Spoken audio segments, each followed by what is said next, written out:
All right, now, everybody. Quiet, listen to me. We're going to start a show. Now, some of you people have been with me before. You know it's going to be a tough grind, but we're going to have a show.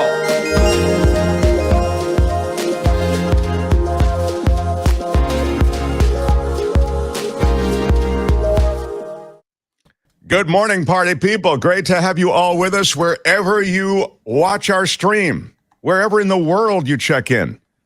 We love it, and we love that you're here. I'm Mark Thompson, and we've got the full crew for you today. Kim will update news, bottom of the hour. Ladies and gentlemen, the one and only Young Thug is here. No, she's not the Young Thug. She's not the Young Thug. He here. No, she's Kim, everyone. Kim, how are you? Yeah, exactly. How are you, Kim? I'm good. How are you?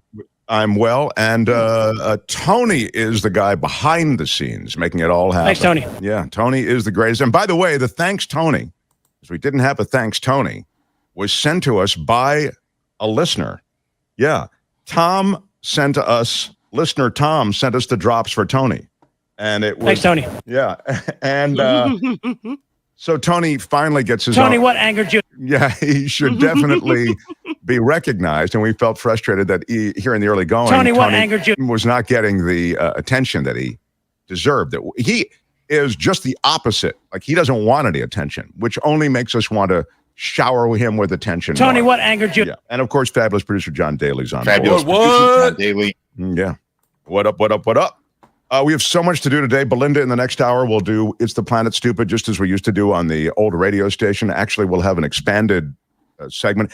Everything essentially is expanded on this stream because this is a place where we don't have to run 8 minutes of commercials every 15 minutes. And one of the reasons we don't have to run 8 minutes of commercials every 15 minutes is because we have a sole sponsor. And we're so grateful to this guy for being our sole sponsor. It is Steve Moskowitz, of course. And let me just give him a quick acknowledgement up top. The Mark Thompson Show is presented by our founding sponsor, tax attorney Steve Moskowitz. As I mentioned, more than 30 years Steve's been around. He's put his tax knowledge to work for individuals and businesses alike. If you need help with your taxes, you may be an individual, you may be an individual with a business. Steve is your guy. If you need help with your taxes, call him, 888-TAX-DEAL. There's no question too small, no question too unwieldy. 888-TAX-DEAL, TAXDEAL. You can also reach him online, MoskowitzLLP.com. What? Unwieldy? You want to? All right. Please click the like button. Also subscribe to the channel. You must first log in. That's how you do it. Then you can like things. I disagree. You don't have to. You disagree? I disagree. I disagree with the judges. I feel unwieldy is way too pedestrian for a ding. Oh. Kim, how are you? Well, I don't know. How about a ding for pedestrian then? Well, you maybe. I'll get past We it. can It's take okay. this to Ding Court, which usually Going. meets once a week. Go on. No. But again, if you're just coming to this YouTube world, if you have you log into YouTube, you just register with them, and you can register all kinds of things. I'll get to that in a minute. And this is sort of the stuff that you should know if you're going to support this channel. And I so appreciate the support. And I'm going to acknowledge those who have really stepped up for us, and we so appreciate it. Our Patreon site has been a place where we've really sort of looked to you to support us for the year, for an ongoing monthly contribution that will help us keep the lights on. I mean, essentially, I have to tell you this, and I'll just be perfectly transparent about this as we try to be. I'm taking no money because right now I'm trying to keep the monies coming in for Kim and John. We're all out of work because of the last, and we're committed to doing the same show we did on the old radio station. So unfortunately, that takes money. You guys really have recognized that. You've been terrific. So we've set up these different ways that you can support the show so that we can keep the money in. And believe me, once we start really getting some momentum and growing this even further, and it's been a pretty strong, steep growth curve already, then yeah, we'll upgrade certain systems technically, and then I will also be paid, which would be nice too. So right now, the ways that you can help us exist in the Patreon world and also in the Google account. I'm told that on YouTube, again, when I say I'm told, I've only learning of this, but I have seen it and I've seen how it works. And my history at TYT, this is the way it works. You can contribute in the live chat. Isn't that right, to executive producer John Daly? People can contribute in the live chat. Fabulous producer John Daly. Yeah. And we've got some contributions yesterday, and then I'll get to yesterday in a second. Karen Q gave $9.99. Thank you so much. Yeah. Terry K gave us $10 yesterday. Thank you so much. So under the picture you're looking at, and where are those pictures I was supposed to? And I also want to know what happened to the under pictures the I was supposed picture to see this that week. you're seeing, there is a heart with a dollar sign. If you hit that, you can make a contribution. And then they'd get your credit card on Google and they'll just take it from your credit card. So that's a great way to do it on an ongoing basis. The super chat is the other way. If you're a super chatter, and there are super chatters who also made contributions, I believe Lynn D. Thank you so much. Yeah, with $10. And Adam Stark with $1.99. Yeah. Thank you so much. So you can give us a super chat, and whatever you say in your super chat, if it's attached to money, because we are desperate to try to kind of get the life's blood of this channel going, we'll read your super chat. So super chats get read 100% of the time. So that's the way we do that. And the rest of the chats we'll try to get to as well if they fit in. And of course, as you know, that's sort of something we do regularly. So, but the super chats will definitely get in 100% effective. 100% effective. How about that? Yeah. So they are 100% effective. The new email address is themarkthompsonshow@gmail.com. The old email address still works, but we're slowly phasing it out from the old radio station, themarkthompsonshow@gmail.com. And again, themarkthompsonshow.com is where you can find the Patreon link and our YouTube link. And we already have some super chats. Scott, $20 and 22 cents. Ash Sharma, $10. Thank you. I love it. Thank you. Celeste, $9.99. Thank you so much. Yeah. Thank you so much.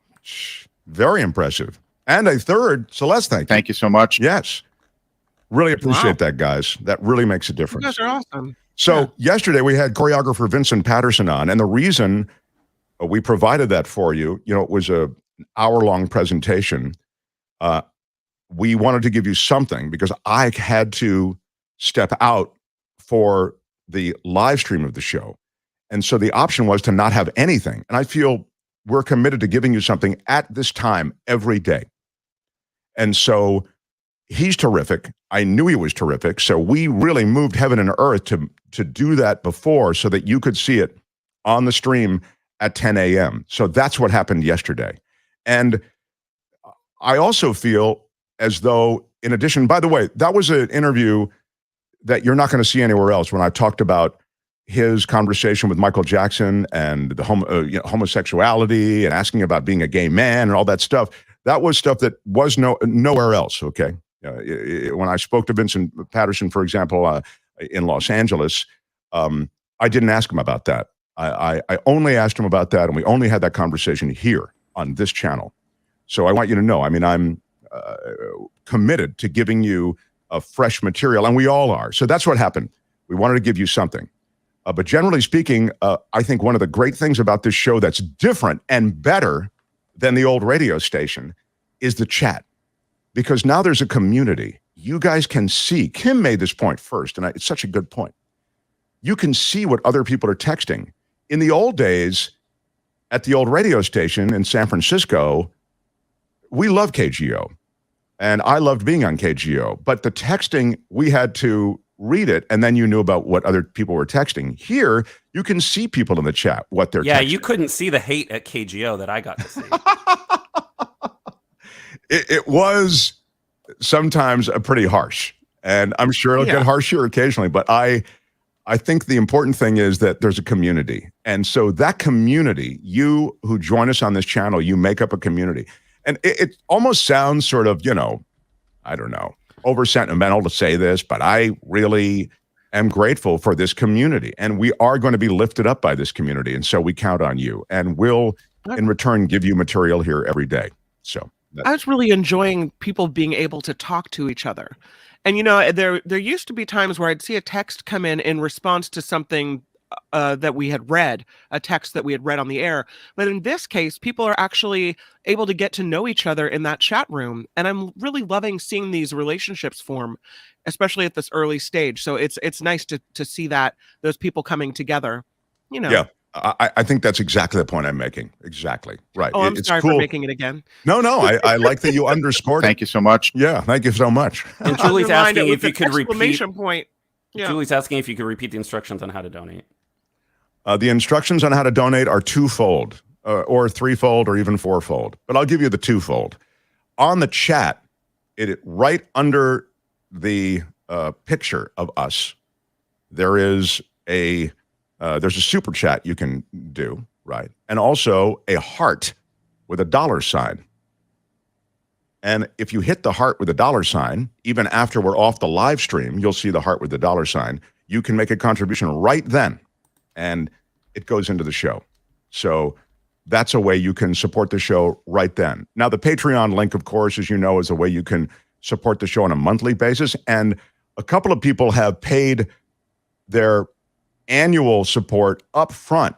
And that is really cool because that really gives us a launch. And we're trying to really get things going and upgrade a lot of systems. And those systems honestly cost a few dollars. So that's really helpful when you pay it up front. So we're going to, we acknowledge our Patreon supporters at the end of the show. Are we doing that on every show? I don't know what we decided on that. Is that going to be every show? There'll be the Patreon supporters? I believe Tony, we'll be running it during every show, and then we'll be updating it once a week is the idea. Okay, so once a week we'll update the Patreon link. And we've done something.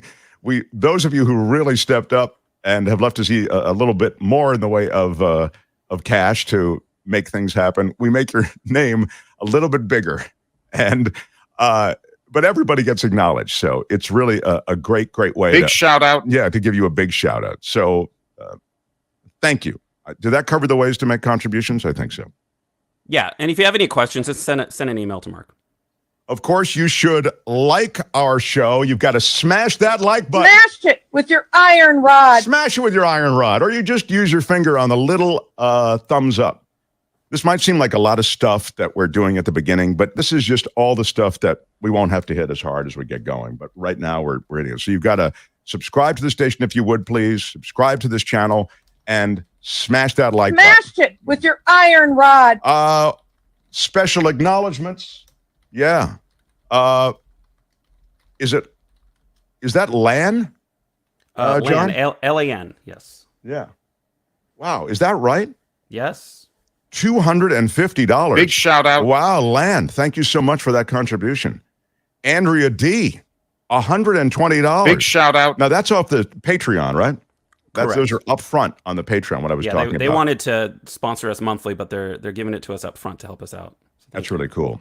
John Schneider. Love John Schneider. Friend of the show for a long time. San Franciscan, by the way. Born and raised in the city. It's the same John Schneider. $4.99. Thank you so much. Nancy, $20. Thank you, Nancy. Thank you so much. RJ, $10. Thank you so much. Betsy. Thank you so much. Yeah. Greg, $20. Thank you so much. Jorge, $10. And I wanted to apologize to the Asian. Thank you so much. That's the one I wanted. Danielle, $9.99, and Gloria, $10. Thank you so much. Thank you, and thank you, all of you. Yeah, really, really cool. Coming up and in today's show, we're going to talk about this new toilet. I'm sighing because it's so much a sign of San Francisco.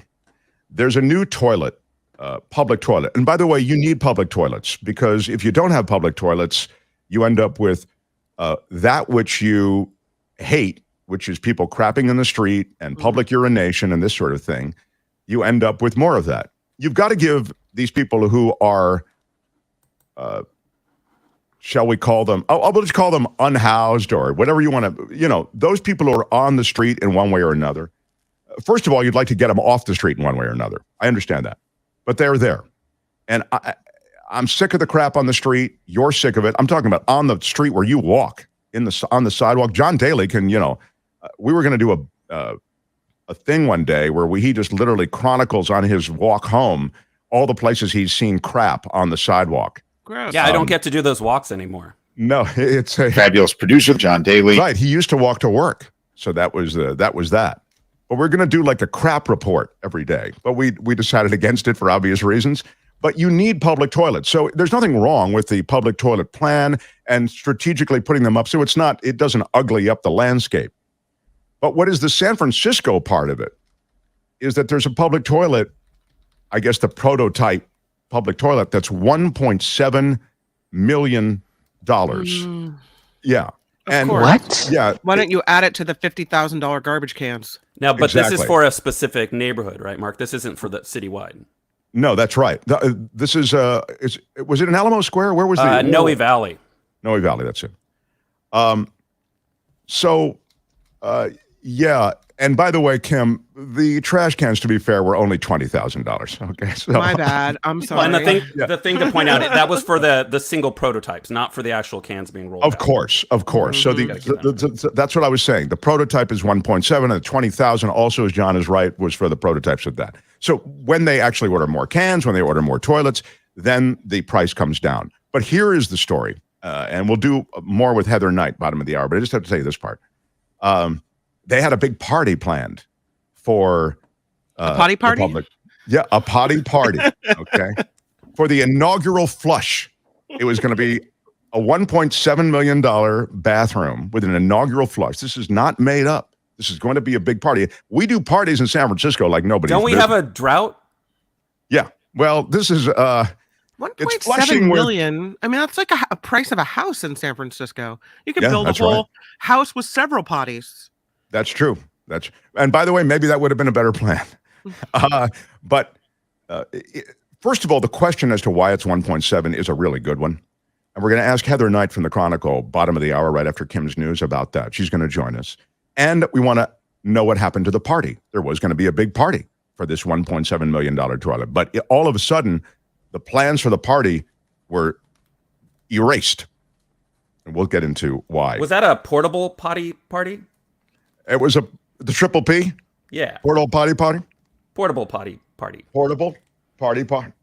I have a question for the crew, but I kind of want to do it after Steve Moskowitz, who is not yet on the, but I do, all I'll say is, and I have Chunk of Trump today as well, the former president, who I think is the likely nominee for the GOP general election. Yeah, he is the embattled former president. I think really actually may be the choice. And, it's a weird time we live in, but driven by inflation, price at the pump is the big thing. I mean, there's almost a direct correlative with price at the pump and success or failure of a party. Correlative is a ding word. Dang, yeah, I was going to say.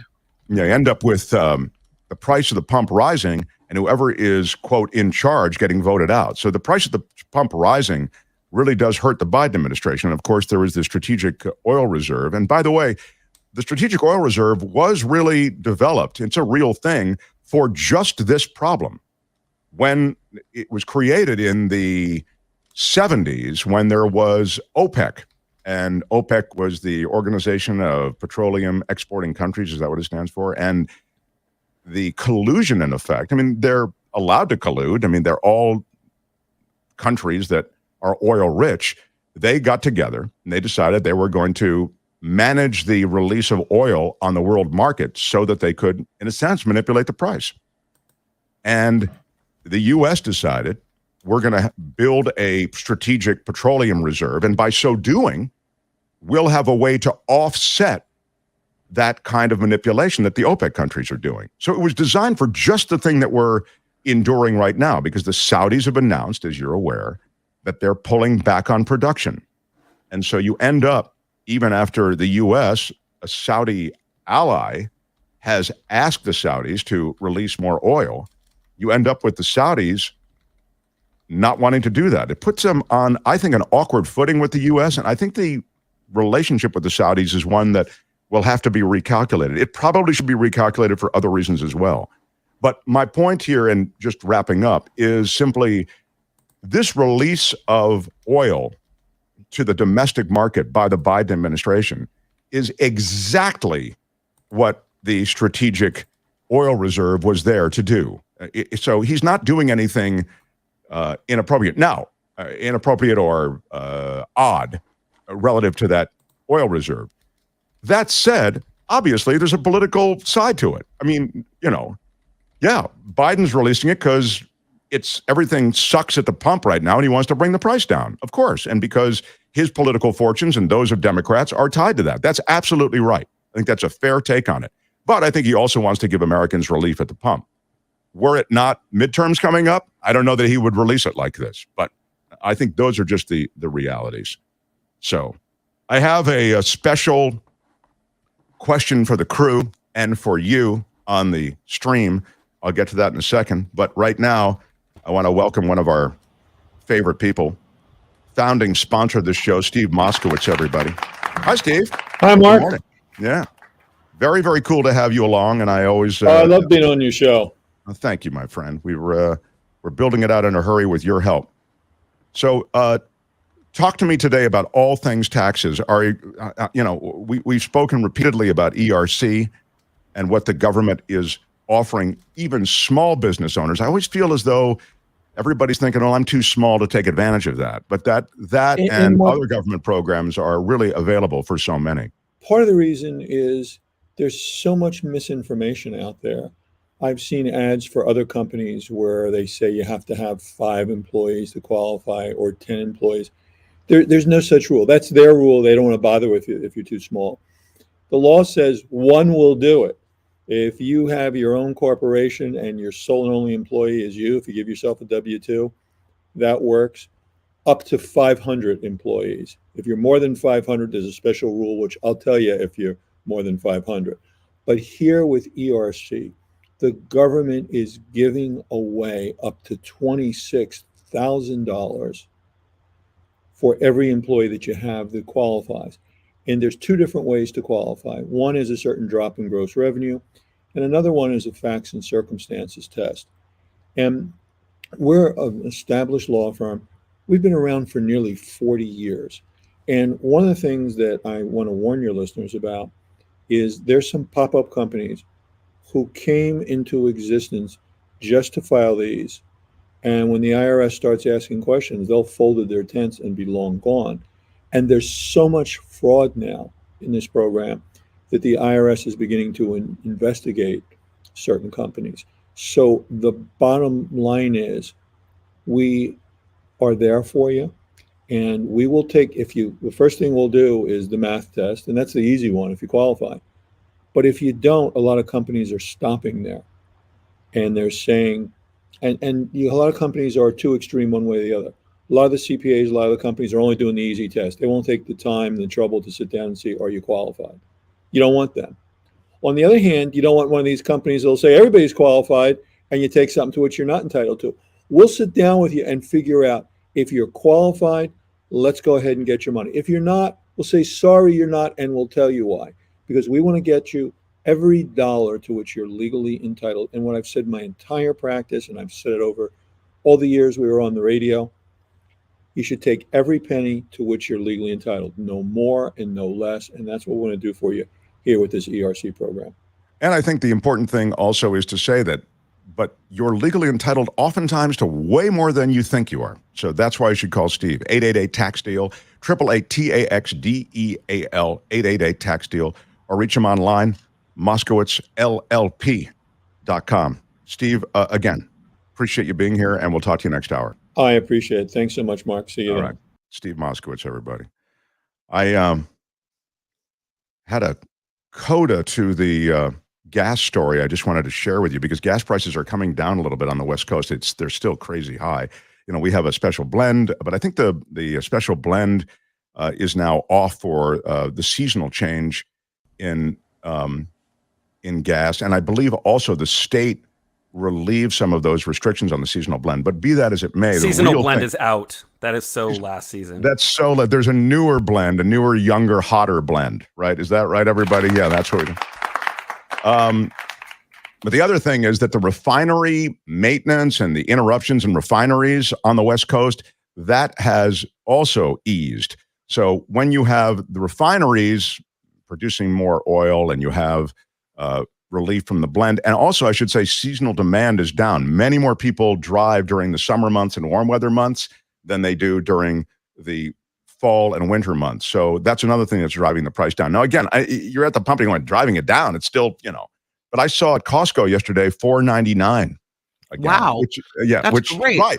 That really is. It's still over $6 in the town where I live. Right. The only I'll take 400 gallons at $4.99. Yeah. About Station X closing down is now, as I drive past the sign that says $6.39, I get to flip them the bird.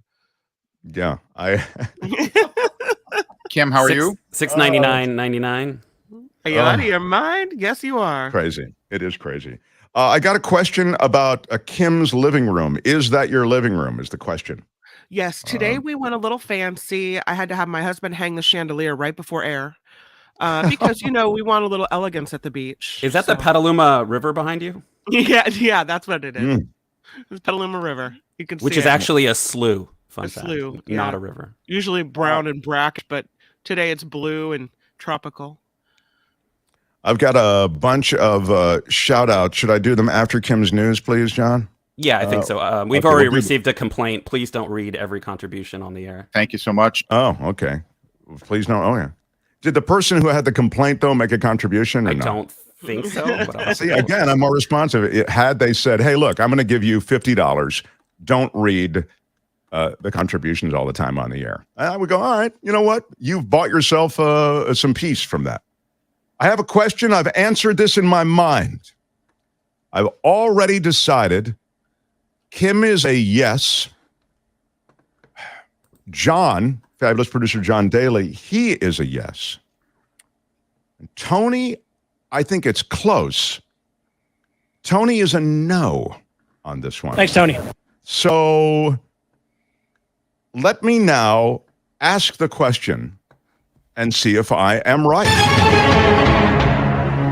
I ask you, Kim, do you know who Patti LuPone is? I've said yes, you'll know. Yes, I do. I do know who Patti LuPone is. All right, don't say anything. John, do you know who Patti LuPone is? I've heard the name. Oh. I think she has something to do with theater, maybe, or Broadway, but I don't know what she looks like, and I don't know what she's in.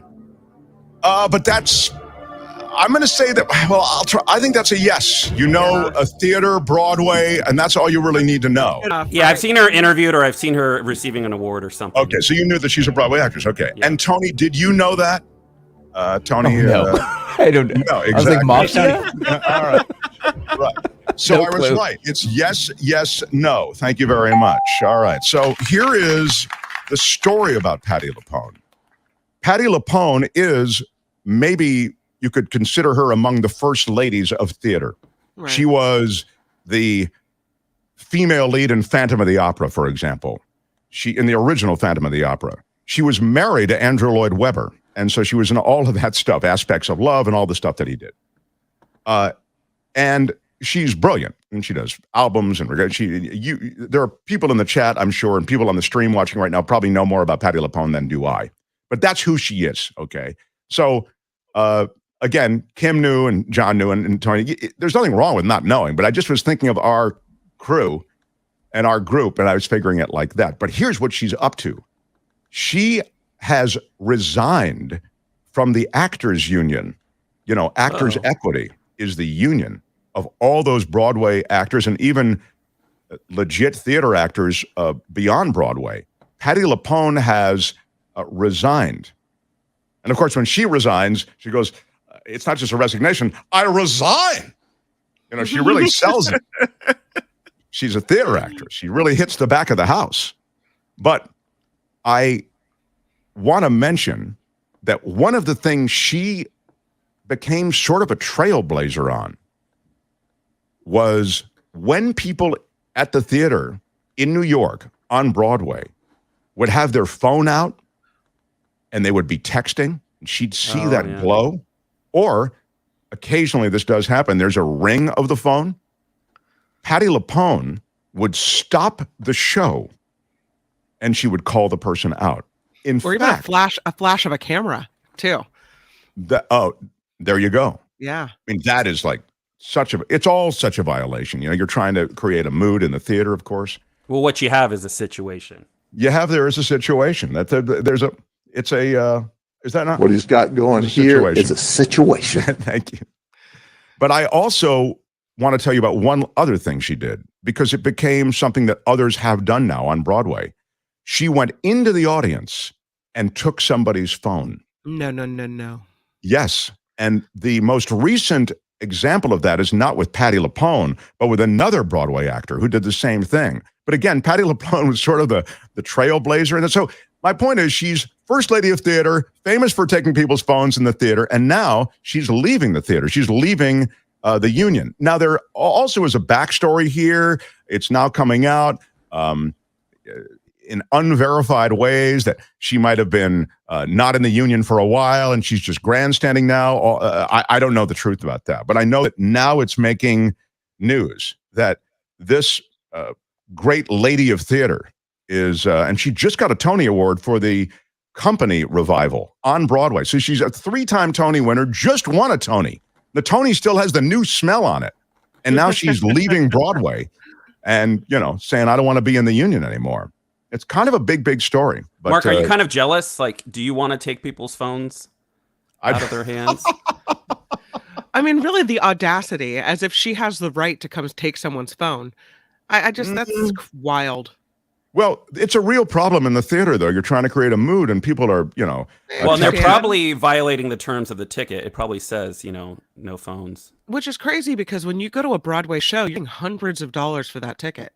Sure, of course. Right? But we could try ignoring it, sir. No, I think the thing that you want to do is you want to honor the covenant between performer, producers, directors, et cetera, who put that show together, and the other patrons. I mean, you're destroying the show for them, too. I have no sympathy for people in the phone situation. It's all true. And you're not wrong. And it's horrible. However, it's still, you can't walk up and take someone's phone. You just can't. That's it.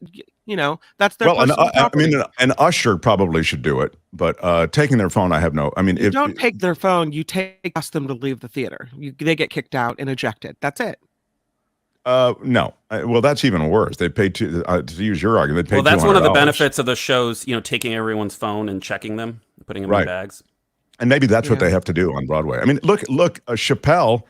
I remember seeing Dave Chappelle, big arena show in Las Vegas, is one of the early cases in which you had to do what John's talking about, which is check your phone. They put it in a sack, I think it was, and they give you the phone, so you still have the phone, but you have to check it into this little bag. It looks like and they don't want you recording video, right, and then posting it. Right, and so it's locked, that purse, and you get it unlocked on the way out. And they made it clear, hey, if you have another phone or another recording device and we see you, we will confiscate it. So I think if you make that clear up front, Kim, I have no problem with it, but this is to be continued. We got to take a break for Kim's news. Then I want to talk about the $1.7 million toilet and the party in the Bay Area, San Francisco, famous for expensive trash cans and big parties, and now an expensive toilet and a big party. And what happened to the party as well. So Heather Knight from the Chronicle joins us next. Smash that like button. Subscribe to our channel. Make a contribution. We'll check in on contributions, super chat, all the way. But thank you all for being here today. Mark Thompson Show and a quick check of news with Kim McAllister. And the news is sponsored on the Mark Thompson Show by tax attorney Steve Moskowitz at 888-TAX-DEAL. President Biden is thanking Britain's outgoing prime minister for her partnership on many issues, and has meant President Biden called Liz Truss's work on making sure Russia was held accountable for its war in Ukraine. Truss agreed eventually to step down as prime minister after pressure mounted on her to go. Markets were spooked, the public upset at her tax plan. Newly filed lawsuit now alleging the Biden administration is targeting gun shops in an attempt to shut them down for minor violations. Attorney Matt Miller represents Central Texas Gun Works, which is suing. He says gun dealers are the first line of defense against bad guys who want to get a gun, and now they're being vilified. The federal lawsuit seeking to change the rules, making it harder to lose their license. A CDC advisory committee is set to vote today on whether to add COVID vaccines to childhood immunization schedules. Member Dr. Matthew Daly stresses it as a symbolic move. He says the benefits outweigh the risks, and he says this is not a mandate. A new poll says one of the top issues on voters' minds ahead of next month's election is healthcare. A Gallup survey finding 87% of those asked said a candidate's plan to reduce the cost of healthcare is very or somewhat important to them. Elon Musk says he is obviously overpaying for Twitter, but he sees huge upside in the long term. On Tesla's third quarter earnings call this week, Musk said the long-term value of the social media platform is an order of magnitude greater than its current value. He added he's excited about the Twitter situation, says it has incredible potential. Musk agreed to buy the company for $44 billion after trying to pull out of that deal. More people across California are able to see a doctor. About 286,000 undocumented immigrants over the age of 50 now have Medi-Cal. The update coming just months after the program expanded. Governor Gavin Newsom says it brings the state one step closer to his promise of universal access to healthcare coverage. The next step, targeting about 700,000 people ages 26 through 49, regardless of immigration status. And a Southern California football star making history on the field. 17-year-old Bella Rasmussen is from Laguna Beach. She is now the first girl in California to score 2 touchdowns in a high school football game. She says she hopes to prove football is not just a sport for men. Go get it, Bella. This report sponsored by tax attorney Steve Moskowitz. For more than 30 years, Steve has put his tax knowledge to work for individuals and businesses alike. If you need help with your taxes, give Steve a call, 888-TAX-DEAL, or you can reach him on the web, moskowitzllp.com. I'm Kim McAllister on The Mark Thompson Show. They had to close down an entire radio station to silence him. And now, he's here. Ladies and gentlemen, Mark Thompson.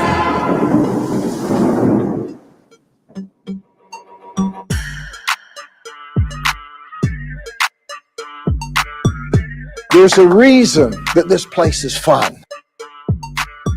What up, everybody? So cool to have everybody in the mix as we find our way through this world of YouTube, the YouTube channel, our own YouTube channel. And I have to say also that Nikki Maduro has her own YouTube channel and their own show. It starts at noon. So you should, after our show ends, go over to Nikki Maduro's show. This is the Mark Thompson Show. I'm Mark. Kim, you just heard. We've got fabulous producer John Daly, who is in the mix as well. And Fabulous Tony producer is John Daly, our magical technical wizard. Thanks, Tony. And so we are standing by, and I'll tell you more about how to support the channel in all the ways, but I don't want to make her wait anymore. One of our favorite people is joining right now. Please, a warm Mark Thompson Show welcome, if you would, for Heather Knight, everybody. Come on, Heather Knight. How have you been, Heather Knight? Keeping busy. Yeah, very, very much. You finished your big transportation marathon, which was pretty cool. Yeah, we proved that you can circle the bay only on public transit in 15 hours. That did include 5 miles of walking and running. So it was a very long day. But we did not call the emergency Uber we were anticipating. That's pretty cool. So you didn't have to break the glass and pull the lever. We did it. Yeah, very impressive. Well, you do so many great stories about San Francisco and what's going on. And sometimes they're encouraging. They're always enlightening. And sometimes they're discouraging, and you go, what is going on? This might fall into that latter category. A $1.7 million public toilet. Yes. First, let me ask you the question, then I'm going to ask you what happened to the party, and you know, we can talk about the supervisor and all that kind of thing, who had to kind of back and fill. But how does the price of a toilet get to $1.7 million, even if it's a prototype? Doesn't that seem like a lot? This isn't even a prototype. It's just a regular old toilet. So there's a town square in Noe Valley. You may have seen it with a farmer's market on the weekends, yoga classes. It's on 24th Street, beloved little former parking lot that was turned into a nice, charming plaza for the neighborhood. It's had plumbing ever since it existed. It was built back in 2016, ready for a bathroom that never got built. They were missing the money to put the bathroom over the plumbing. And so Matt Haney went and got $1.7 million from the state. Then we find out, wait, $1.7 million for one toilet in 150 square feet of space? This is not a fancy thing. Yeah. So I asked, first of all, shout out to Haiti for getting $1.7 million for a toilet. I don't know. That's an effective politician for his district, but go ahead. Yeah. Yeah, so apparently he didn't look into it that much because they told me they needed 1.7 million and I went and got 1.7 million. But then I asked the question, why did you need to get 1.7 million for a toilet? So got a long response back from the city, as they are wont to do. There's lots of reasons. Construction costs, as we all know, have gone up. There's a supply chain crisis still. Labor is more expensive, materials. But the crazy part is all the permitting and review needed for one toilet. It's just as complicated, I learned, to put one toilet in a park as it is to build an entire recreation center with bathrooms inside of it. It literally goes through the same process before all these different commissions. The Arts Commission has to weigh in with the civic design review to make sure that the toilet fits in the civic, I forget, what did they call it? The fits the civic nature of the city. And it's just a ridiculous Sure, the process. aesthetics of it. I mean, to be fair, I mean, the aesthetics of it do have to be reviewed. And I'll also say this, to be fair, you are dealing with human waste. I mean, I like the fact that there's some oversight on it. You know what I mean? But so when you talk about a review process and a regulatory process of any kind, in a way, that's certainly justifiable. That said, these processes, and you've made this point before, the processes in San Francisco associated with this can take way longer than they should. Mm-hmm. And you have processes and protocols and standards. And also be far more expensive than they should be. Right. And then the timeline was perhaps even more shocking. I said, so when is this bathroom going to be ready? Because they were having the celebration supposedly yesterday. So I figured, well, you'd only have the celebration if the toilet's already there. But it won't actually be built and ready for use until 2025. I mean, what? Yeah. So they were going to have this big potty party. And, I should have thought of that. I didn't. Well, that was Kim, right? Kim came up with that, I think. Kim, how are you? Yeah. Can I steal that if I write about it again? Yeah, You're welcome. Please take it. Yeah. Yeah. In fact, I think you said portable potty party, didn't you, Kim? Or was it John? Kim, how are you? That was John. That was John. John said that. Fabulous producer John Daly. So John Daly came up with that. So they were going to have this party, and then they canceled it. But what happened and why? Well, I kind of went down a rabbit hole trying to figure out why one toilet could cost $1.7 million. And my column came out the morning that this potty party was supposed to happen. And then Matt Haney realized it looked really stupid to be celebrating a potty worth $1.7 million that won't even be ready for 3 years. And so he had his aides cancel. They called the neighbors at the last minute and said, yeah, this isn't a very good look. So we're not going to have this party after all. I pointed out in my follow-up, which is online at sfchronicle.com, that it's kind of telling that they were going to have a celebration in the first place for this bathroom that won't even be there until 2025. Yeah, I mean, give me, for the inaugural flush, you can have a little bit of a ribbon cutting. Sure. But right now, it's just an announcement. Well, as someone who's lived in Noe Valley, there's a little bit of entitlement. Yeah. It's an upscale area. It's true. Yeah. It's just crazy to me when you talk about rec center or community center, or maybe like, a place they could rent out for community gatherings or parties. How it doesn't make sense that they could have probably built something like that in addition with the bathroom, and how they just went for this tiny little potty facility. Like who's even I'd thinking imagine about that has something to do with the community. I'm betting that they don't want a rec center there. What do you think, Heather?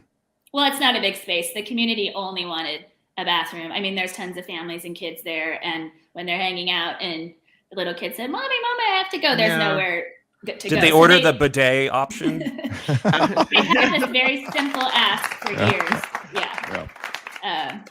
But a lot of people pointed out $1.7 million, you could have bought a house across the street that has like 2 or 3 bathrooms in it and just have people go there. Right, exactly.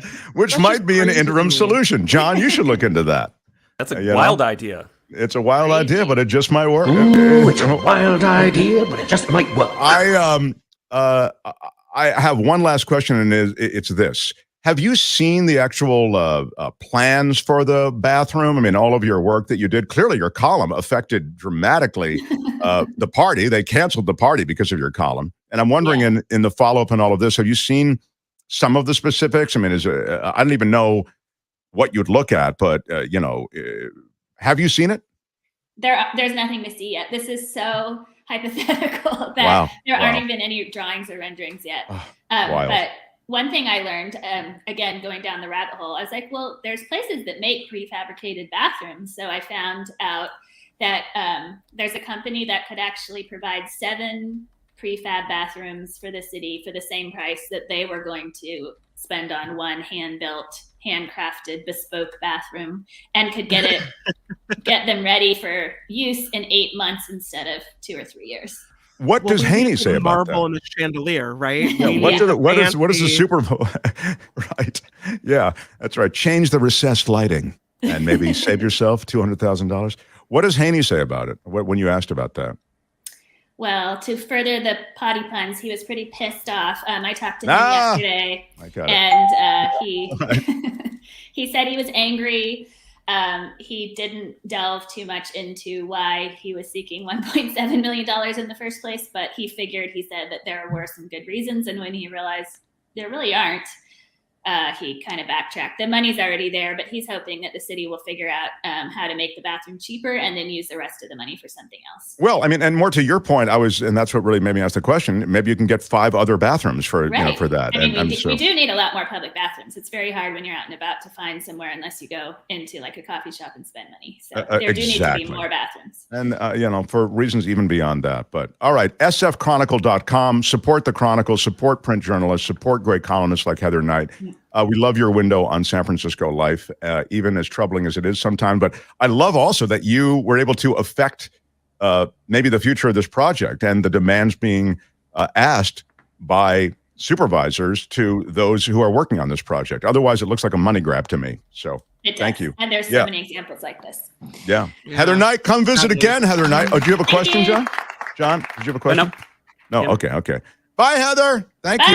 Bye, Heather. Yeah, Heather Knight, everybody. She is the coolest, and she's lovely to join. Well, the city, we do have automated toilets, the green automated toilets, self-cleaning toilets. I mean, that seems better than what they're talking about.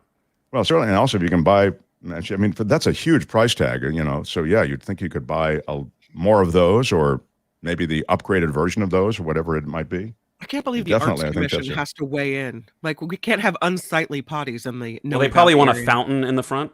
Well, I think some Art Deco. I think the aesthetics are important. I'm actually sympathetic to the aesthetics, but having said that, what? You want to ding aesthetics? No. All right, I'll give it a ding. Wow. Okay. Anyway. Liberal judges today. Liberal judge. Yeah. You liberal judges, that's the problem with this country. We're dinging too many words. But I also wanted to mention something which now I've lost it because of you and the ding. All right. Anyway, let me acknowledge some contributors. I've got some Trump news coming up as well. I've got Marjorie Taylor Greene from her debate. And it's just remarkable to me, candidates running for office who, just can't find magnetic north with their rhetoric. They can't find coherence often. But they don't need to. I think that's true. I think John's not wrong about that. I was surprised you said she was in a debate. Like, really? She debated? Yeah. Well, maybe at like Burger King. How dare you, John? She's a public official. But I do think that we got a Karen up here. Yeah, I do think that she's just one example. She's a clunky example of the new brand of candidate in America. And by the way, America's not unique. It's happening around the world as well. You see the rise of autocracies worldwide. From Hungary to Brazil to the Philippines, etc. But and to Central America. But I would suggest that her brand of in-your-face idiocy is really it's kind of off-putting, you'd think. But as John sort of hints, you need to just remember that when you're involved in what is almost a holy war, for the soul of America, and you feel, you're right about getting this country back to, and then fill in the blank, then you almost vote without regard to this kind of clunky rhetoric or somebody who doesn't seem so smart or whatever. You just know you're going to get what you want toward that goal of reshaping the country. You just Well, it's know emotional, isn't it? They want to own the libs. That is true, too. There's a big dose of wanting to own the libs. So there's that. And I wanted to take a moment. Can I take a moment now, John Daly? Is that what I should do? To recognize. We're free form. Yeah. First, I want to tell you to smash that like button. Smash it with your iron rod. Smash the thumbs up. Thumbs up help us. It's a weird thing that you've got to hit the thumbs up after you've already subscribed to the channel, after you're already watching. But that's important in the algorithm, the thumbs up. Smash it with your iron rod. In fact, they'll give us information. I'm learning so much about YouTube. I've learned more. And by the way, I don't know, a tenth about YouTube, a tenth of what like John knows or Tony knows, and even Kim. I kind of feel like I'm trailing the parade. But that said, they'll give you a percentage of the number of people who watched, who hit the thumbs up. So it's kind of like a sobering number sometimes. We had a really good number the other day. So I probably shouldn't look at this stuff as much, but we're trying to give you the most dependable product we can and the most fun product we can, and also some information along the way. So smash it. Smash with it. your iron rod. Now, John, what did you want me to do? The shout outs? Yeah, shout outs. Okay. Shout outs to those who've made contributions so far today. Right there in the heart with a dollar sign. Craig the Cop. Yeah. Big shout out. Yeah, big shout out to Craig the Cop. 1999. All right, my friend. Thank you for that. Really appreciate that. Nancy with a $20. Big shout out. Yeah. RJ Dunn. Thank you so much. Betsy Go. Greg with 20. Big shout out.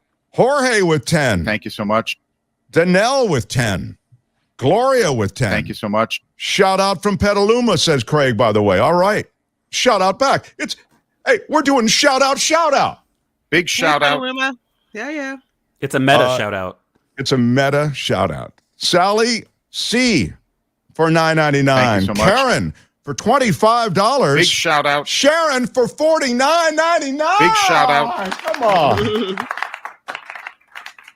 $9.99 from Vilma. Thank you so much. Beverly with $9.99. Thank you so much. Dennis, Sherry with $19.99. Big shout out. Dennis with $15. Big shout out. Rich with a couple of dollars. Thank you so much. Mm-hmm. And JR with $8.10. I see what you did JR there. Stone? Yeah. JR Stone. Stone Cold Truth. Bear from Gilroy, $19.99. Big shout out. And Mike for $50. Big Come shout on, out. Mike. Thank you. Appreciate all of you. So, Francine hit us for $19.99. Big shout out. Mary for $10. Thank you so much. Thank you. Appreciate very much everybody who's made contributions. We like to acknowledge you. The Patreon acknowledgements come at the end of the show, as I mentioned. Like us and subscribe. I might be in the minority. This is a text coming in. You can text the show just the way you did the old show. Why don't you just text it? You can text us on the chat in YouTube. And by so doing, you can interact with us. Knit One Pearl One writes, I might be in the minority, but I love the drops. Well, there you go. Why are you yelling? So there you go. Very, very cool. And RL with the $5 contribution. Thanks, RL. Thank you so much. All right. So that's some of that. I wanted to mention a couple of bizarre things that are happening and also into some politics. We'll try to get into the politics. I mentioned Marjorie Taylor Greene, et cetera. I'll get into that just after 11 o'clock if it's okay with you. This is kind of off topic, but let me just give it to you. I think it's interesting. You know, Amazon, I told you this before, paid $1 billion a year for the rights to football. And I think in this media environment, you see us on YouTube and you see the way the media landscape is changing dramatically. There's a tremendous premium on streaming, of course. That's why you're getting pitched to HBO Max and Amazon and Netflix. And these are big studios and they have big money behind them, Hulu, et cetera. And in fact, we're going to feature a documentary that came out of Hulu next week. But next week's a big week. I'll share a little bit more later. But Amazon is part of that changing landscape, right? They big-footed everybody. They certainly got a lot of money, so they paid $1 billion for football. So they signed a deal for 11 years for $1 billion a year. Now, Thursday night is where you see the Amazon football game. And so far, the Thursday night football games have been horrible. But I mean horrendous, miserable. There's no way you could watch it. Now, let me just point out what a good deal it was for Amazon, though, even given the fact that they have had miserable football games. They've averaged a little over 11 million viewers per game. 11.26 million viewers a game is what they've averaged. Game one of the division playoffs of baseball, okay, with the Yankees playing. This is the biggest market in America, New York. And their team is playing in those playoffs.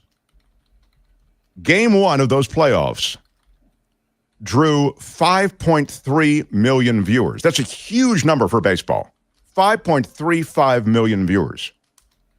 No one should have watched the Commanders-Bears game, okay? But it got twice as many viewers, and that includes New York viewers, as an exciting baseball game. I mean, this was the game to be watching in baseball. Yankees-Guardians. So when you talk about money being spent on various entertainment entities, there's nothing like the NFL. And that defines a number of other questions as well that we can get into another time. Well, that Arizona GOP candidate who said that he wanted our children protected from the progressive left. Are you with me, people? The progressive left, the dangerous progressive left. This guy said, we want to protect our kids from that. We want to get this country back to decent values, right? Who is having that conversation? He is having that conversation. Now, unfortunately, he was discovered, I don't know how to put this, with his pants down. Uh-oh. Yeah. Close to a preschool and elementary school. Yeah, that's right. Put up your pants, my man. Pull up those pants. He's the Arizona GOP candidate. He said he wanted the children protected from the progressive left. He was arrested for touching himself outside of a preschool. Yeah. You know what? Yeah. It wouldn't surprise me if he got elected. Because now apparently we don't care about how yucky you are. This is the key part of the story, I think, in a way. How would you handle this? Yeah. We could try ignoring it, sir. They will possibly ignore it and vote for him. Why? Because it's too late to take him off the ticket in Arizona. That's why. So this guy who was just busted with a lewd public act outside a preschool is still on the ballot, will be on the ballot, and then as Kim says, he might actually make it in. Utter madness. Utter madness. And I think it worth noting, and I'll get into it next hour, we started with oil and gas prices. The plans for oil and gas prices and the oil industry being shaped by the oil industry and oil lobbyists who are essentially taking ownership of the GOP, sadly. Now, by the way, let me just say this. The Democrats are also owned by a lot of corporate interest. Our political system is flawed and awash in money made possible by Supreme Court decisions, as you're well aware. Citizens United just is probably the highest profile one, the one that we all know. But now that these corporations can just dump tons of money on these politicians and make them rich personally and also help their war chest politically, you are seeing a reshaping of America at the will of these huge oil companies. And so as long as big oil sends their highly paid lobbyists to do just what I'm talking about, you'll see a reshaping of what's allowed. And big oil is not happy about what's going on with Democrats talking about alternative energy, restricting their use of public lands, even though Biden, for me, I'm a tree hugger, so it's way too much. has already permitted way more drilling and leasing on public lands than I think is acceptable. But that's not enough for these oil lobbyists. So I'll touch a little bit just on what their plans may be, because ahead of the midterms, you really see the ugly face of money drenching these races. And the next hour, chunk of Trump as well. More from the text line, and we'll give some more shout outs to many of you. Smash the like button. Help us out. We need... Smash it with your iron rod. We need many likes and many subscriptions. Please share. And then in so doing, I won't have to pitch you all the time to like and share. A stop for Kim's News. More on the other side. And as I say, Belinda will be here with It's the Planet Stupid. So we'll get into some news of plastic. All right. Looking around, is there anything else I need to do before I take that break? No? All right. Nope. We get a break from my voice, but we get news with Kim in the Mark Thompson Show newsroom. From the Mark Thompson Show newsroom, I'm Kim McAllister. This report sponsored by tax attorney Steve Moskowitz at 888 Tax Deal. Liz Truss is set to become the shortest prime minister in British history once she steps down. She announced her plan to resign today after calls grew for her to leave. Her resignation, her tax scared the markets and angered the public. The United States is accusing Iran of selling drones to Russia in violation of a UN ban. Delegations from the US, UK, and France made the accusation last night in a closed-door meeting of the UN Security Council, both Russia and Iran now denying that accusation. Gas prices are dropping. AAA reporting the national average for a gallon of regular unleaded is now $3.83. Wouldn't that be nice in California? That's down from $3.91 just a week ago. Existing home sales hitting a low not seen in a decade. The National Association of Realtors says sales have fallen 8 months in a row. The ongoing drop comes as mortgage rates price many out of the market. Kids who are uninsured can still get that COVID-19 vaccine for free, that according to the CDC. This comes as the federal government looks to shift its immunization to the commercial market. A newly filed lawsuit is accusing Google of collecting a massive database of voice and facial features without users' consent. Texas Attorney General Ken Paxton saying that is against the law. The complaint suggests Google Nest smart home products are actively listening and recording what they hear. Creepy. It includes children and visitors who may not want to be recorded. The suit goes on to claim Google is using the information to improve its artificial intelligence algorithms. And Waymo plans to launch its self-driving service next in Los Angeles. The Mountain View-based company did not disclose exactly when its Waymo One service would become available to riders. Waymo currently only operates its service to the public in the East Valley region of Phoenix. Powerball jackpot still on the rise. No grand prize winner in last night's drawing, so it's up to $550 million, this jackpot, with the next drawing Saturday night. Speaking of ways to get, there's a Michigan man heading to prison for 2.5 years for selling fake vintage baseball cards. Brian Kennert sentenced in federal court this week for selling more than $43,000 in cards he presented as original and in unopened packs. The truth was, he had opened up the packs, taken the original card, and replaced it with a faker before carefully resealing the packages back up. You can't do that. Kennert admitted to selling fake cards for more than 30 years. He'd been doing this. This report sponsored by tax attorney Steve Moskowitz. For more than 30 years, Steve has put his tax knowledge to work for individuals and businesses alike. If you need help with your taxes, please give Steve a call, 888-TAX-DEAL, or you can catch him on the web, moskowitzllp.com. I'm Kim McAllister on The Mark Thompson Show. They had to close down an entire radio station to silence him. And now, he's here. Ladies and gentlemen, Mark Thompson.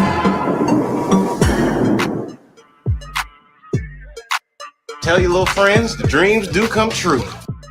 It was great. I loved it. It's fantastic.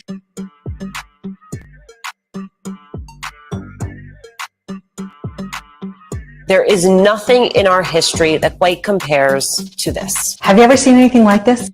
We've never seen anything like it before. Nobody has ever put something like this together. I have never heard of something like that. There's never been anything like this. God bless America. The end. Someone did this to spoil our Christmas.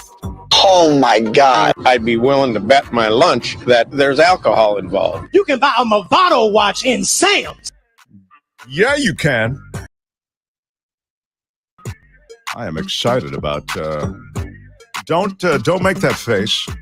Sometimes I hit the wrong button. I've got to hit some button. So, let me just tell you, my experience. A Movado watch, and you just couldn't handle it. I was going to go get the Movado watch. Oh, man. My experience, of course, is as a host and moderator, political commentator in all the different places that I show up. Historically, you just show up and then you start speaking. That's kind of my jam, and of course, we produce a show for you. We try to produce it with a balance of fun things, of substantive things. So there are challenges every day to that. What's been laid on top of that is, now remember, you got to press this button to join the stream. You've got to send these invites out to these people. You've got to remember to pump the YouTube. It's like, wow, it's a lot of stuff that doesn't have to do with the producing of the show, which we really want. That is priority one. But that's okay because the show is handcrafted. Just like, jeans have little irregularities in them. It's like a $1.7 million Fabulous potty. producer John Daly. It is. That is Kim. Kim, how are you? Yeah, and fabulous producer John Daly. And Tony has his... Yeah, thank you, Tony. Thanks, Tony. Yeah, he is our guy who makes it all happen. So smash that like button, everybody, so we can stop having to, ask you to smash it. Smashed it with your iron rod. Do it with your, if you got the iron rod, not a bad way to go. Got to say, that's a super smash. Smashed it with your iron rod. Thank you, everybody who's made contributions. We've had to, get those going, and we appreciate all the viewers who make contributions through Patreon as well.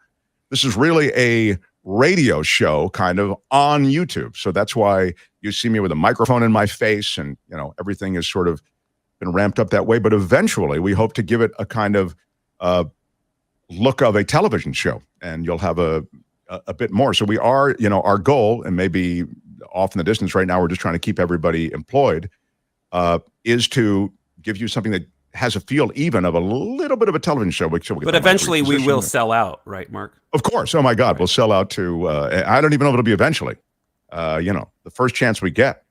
Maybe not the first chance, I feel like I'm a third chance sellout guy. First two chances I'll probably say no to, but third chance I might take a meeting on. You'll take the meeting, yeah. Yeah, take the meeting anyway. Although Wendy says this in the text. Why don't you just text it? You look great on TV. Who needs radio? Oh, that's nice. Why can't we have a little more support like Wendy's?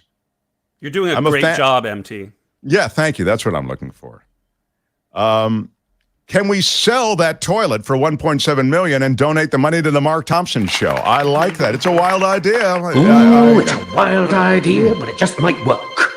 Hey, a big shout out. Where's my big shout out? Anybody? Big shout out. Yeah, to Bill Mann, who is watching on the stream in the Northwest, in the remote Northwest territories where our signal is coming in loud and clear. Bill Mann with a 1999 contribution. Thank you.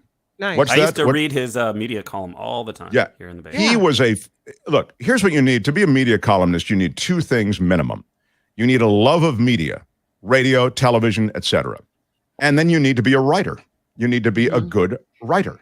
And Bill Mann has both. And so his media column in the Trib was terrific, and then he was syndicated in USA Today.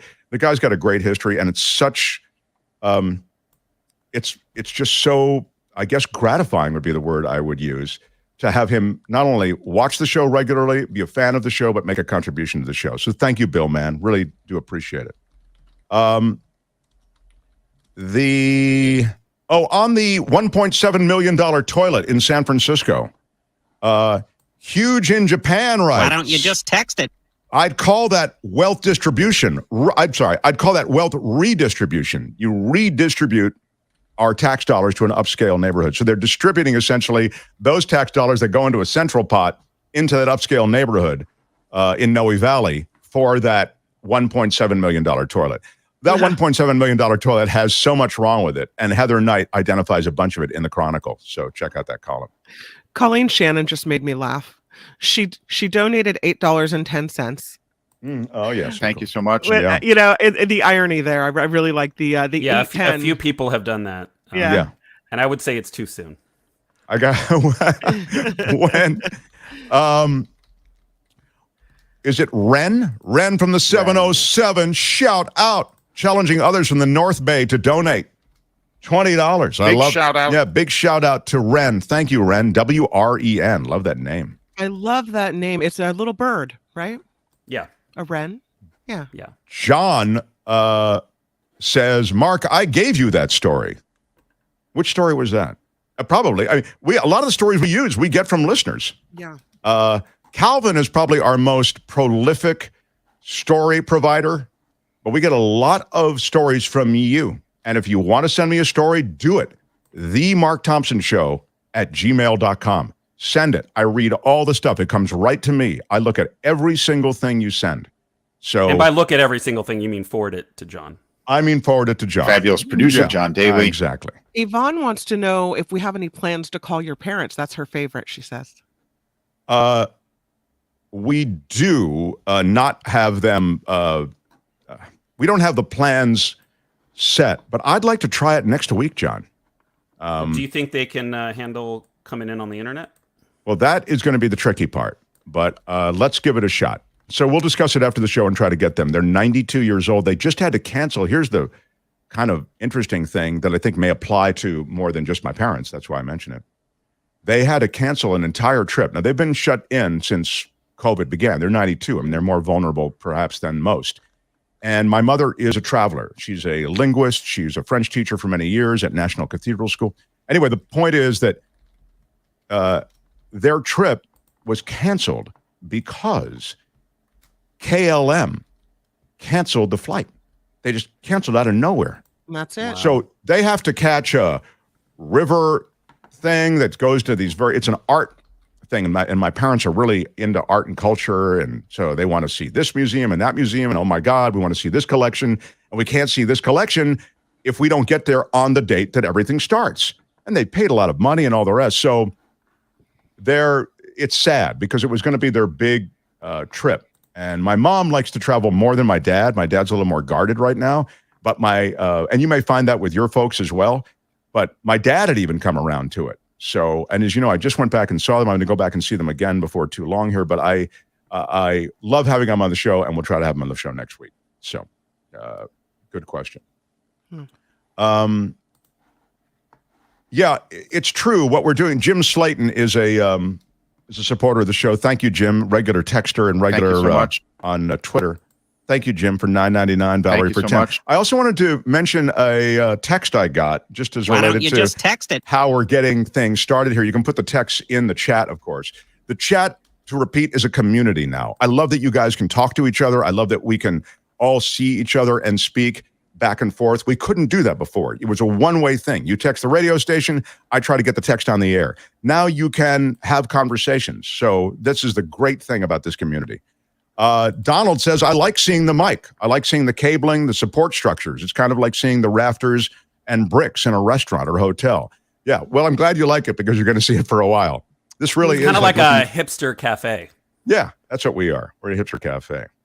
I do think that there's an aspect of just looking in on a radio show, as I was saying, and that's the situation here. What did I promise? I promised... I feel like I want to do some Law and Disorder. Do you mind if because there were a couple of big sentences handed down. Can I do that? Why not? Here's some Law and Disorder. In the criminal justice system, the people, Pimps, addicts, thieves, bums, winos, girls who can't keep an address, and men who don't care. are represented by two separate yet equally important groups. A cop, a flatfoot, a bull, a dick, John Law. You're the buzz, the heat, you're poison, you're trouble, you're bad news. These are their stories. A family of 5. Yeah. A lovely family of 5 from Texas sentenced in the Capitol riot. 5 children. No, I'm sorry. So it must be mother and father, 3 children are sentenced. Now, I have to say, first of all, you can all go to hell, and I'm going back to Texas. Y'all can all go to hell, and I'm going back to Texas. Hundreds of rioters have been sentenced for the Capitol riot that injured 140 police officers, caused $2.7 million in damage to the buildings and grounds. I don't know that that is even the worst thing. I mean, it was clearly an attempted and orchestrated coup. But 5 members of a Texas family were sentenced Wednesday for their roles in the Capitol attack on January 6th as a part of a family trip to Washington, paid for in part by, anybody? A government stimulus check. That's right. Oh, it's no. your stimulus check and your stimulus money being put to good use. U.S. District Judge Beryl Howell sentenced the parents, Dawn and Thomas Munn, to 14 days each in jail. That's it? Doesn't seem like a lot. No. 14 days in jail when you've been part of the violence that was overtaking the Capitol. Doesn't seem like a lot. They get 90 days of home confinement, but now, of course, you can work from home. 36 months of probation. They get that all for the Capitol situation. Now, what about the kids? There are 3 of them. Remember, it was a family outing. They went there on their government stimulus check. How old are the kids? They're 25, 20, and 30. Oh, they're adults, so they get the book thrown at them too. Good. Not so much, actually. No. Oh. Josh, Kaylee, and Christy each get 36 months of, if you guess, probation. Yeah. So they're like on the insurrection family plan. They are. They get just sort of grandfathered into the whole thing. Yeah. Each member of the family, and they're from Borger, Texas, y'all from Texas, each family member had to pay $500. Y'all can all go to hell, and I'm going back to Texas. And remember, I'd be interested in what they've done in their former family vacations. Like, is this is protesting, possibly insurrecting? Is this a common theme with their family gatherings? I'm guessing they're not activists normally, in answer to your question. Yeah. I think this is part of and this is true of a lot of politics now.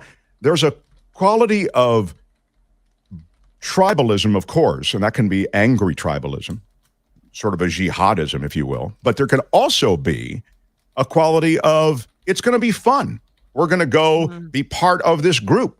It's like an outing. It's a trip. It's like a barbecue.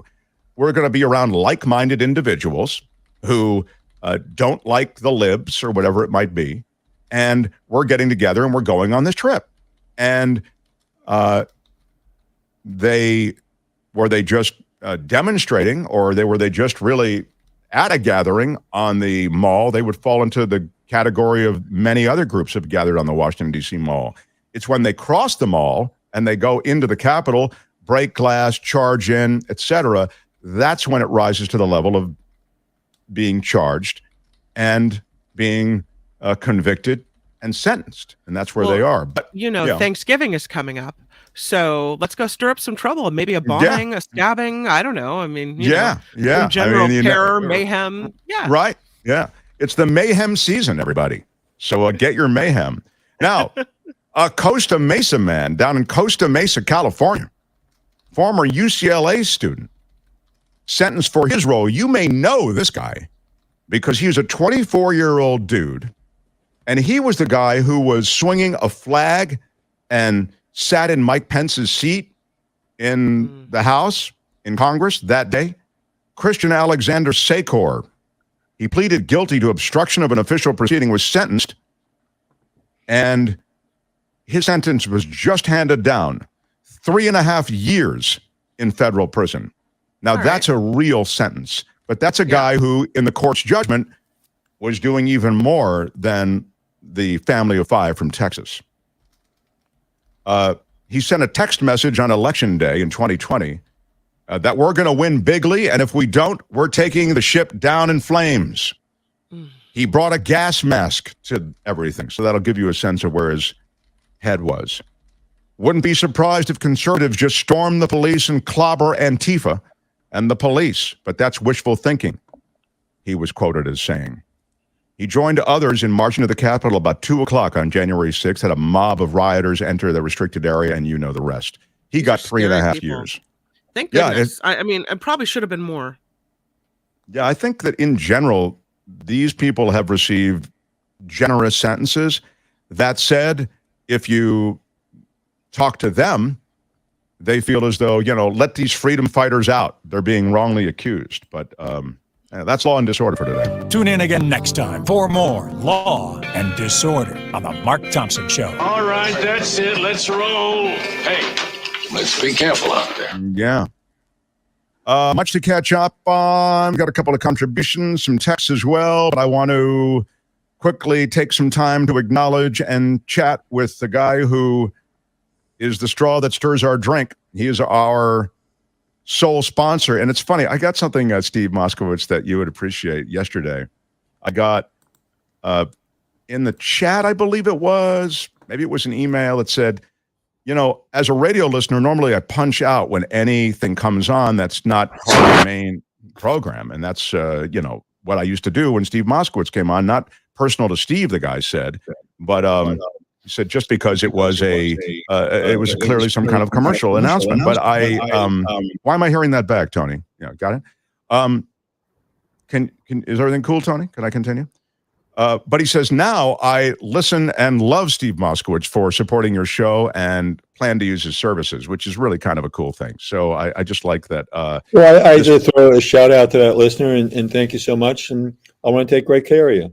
Yeah, exactly. And Steve is just his experience as a tax attorney and as someone who knows the details, the nooks and crannies of the tax code. It's all to be an advocate for you. So, Steve, tell us about ERC and tell us what you're doing for your clients.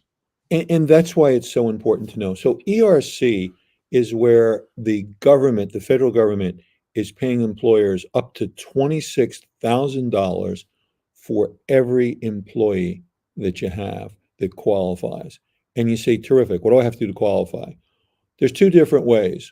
One way is a certain drop in your gross revenue, but that's easy. It's a mathematical calculation. It's a yes or no. But a lot of firms are stopping there and they're saying, if you don't meet the math, no ERC for you. Wrong. There's a second way, and it's either or. The other way is it's called full or partial closure.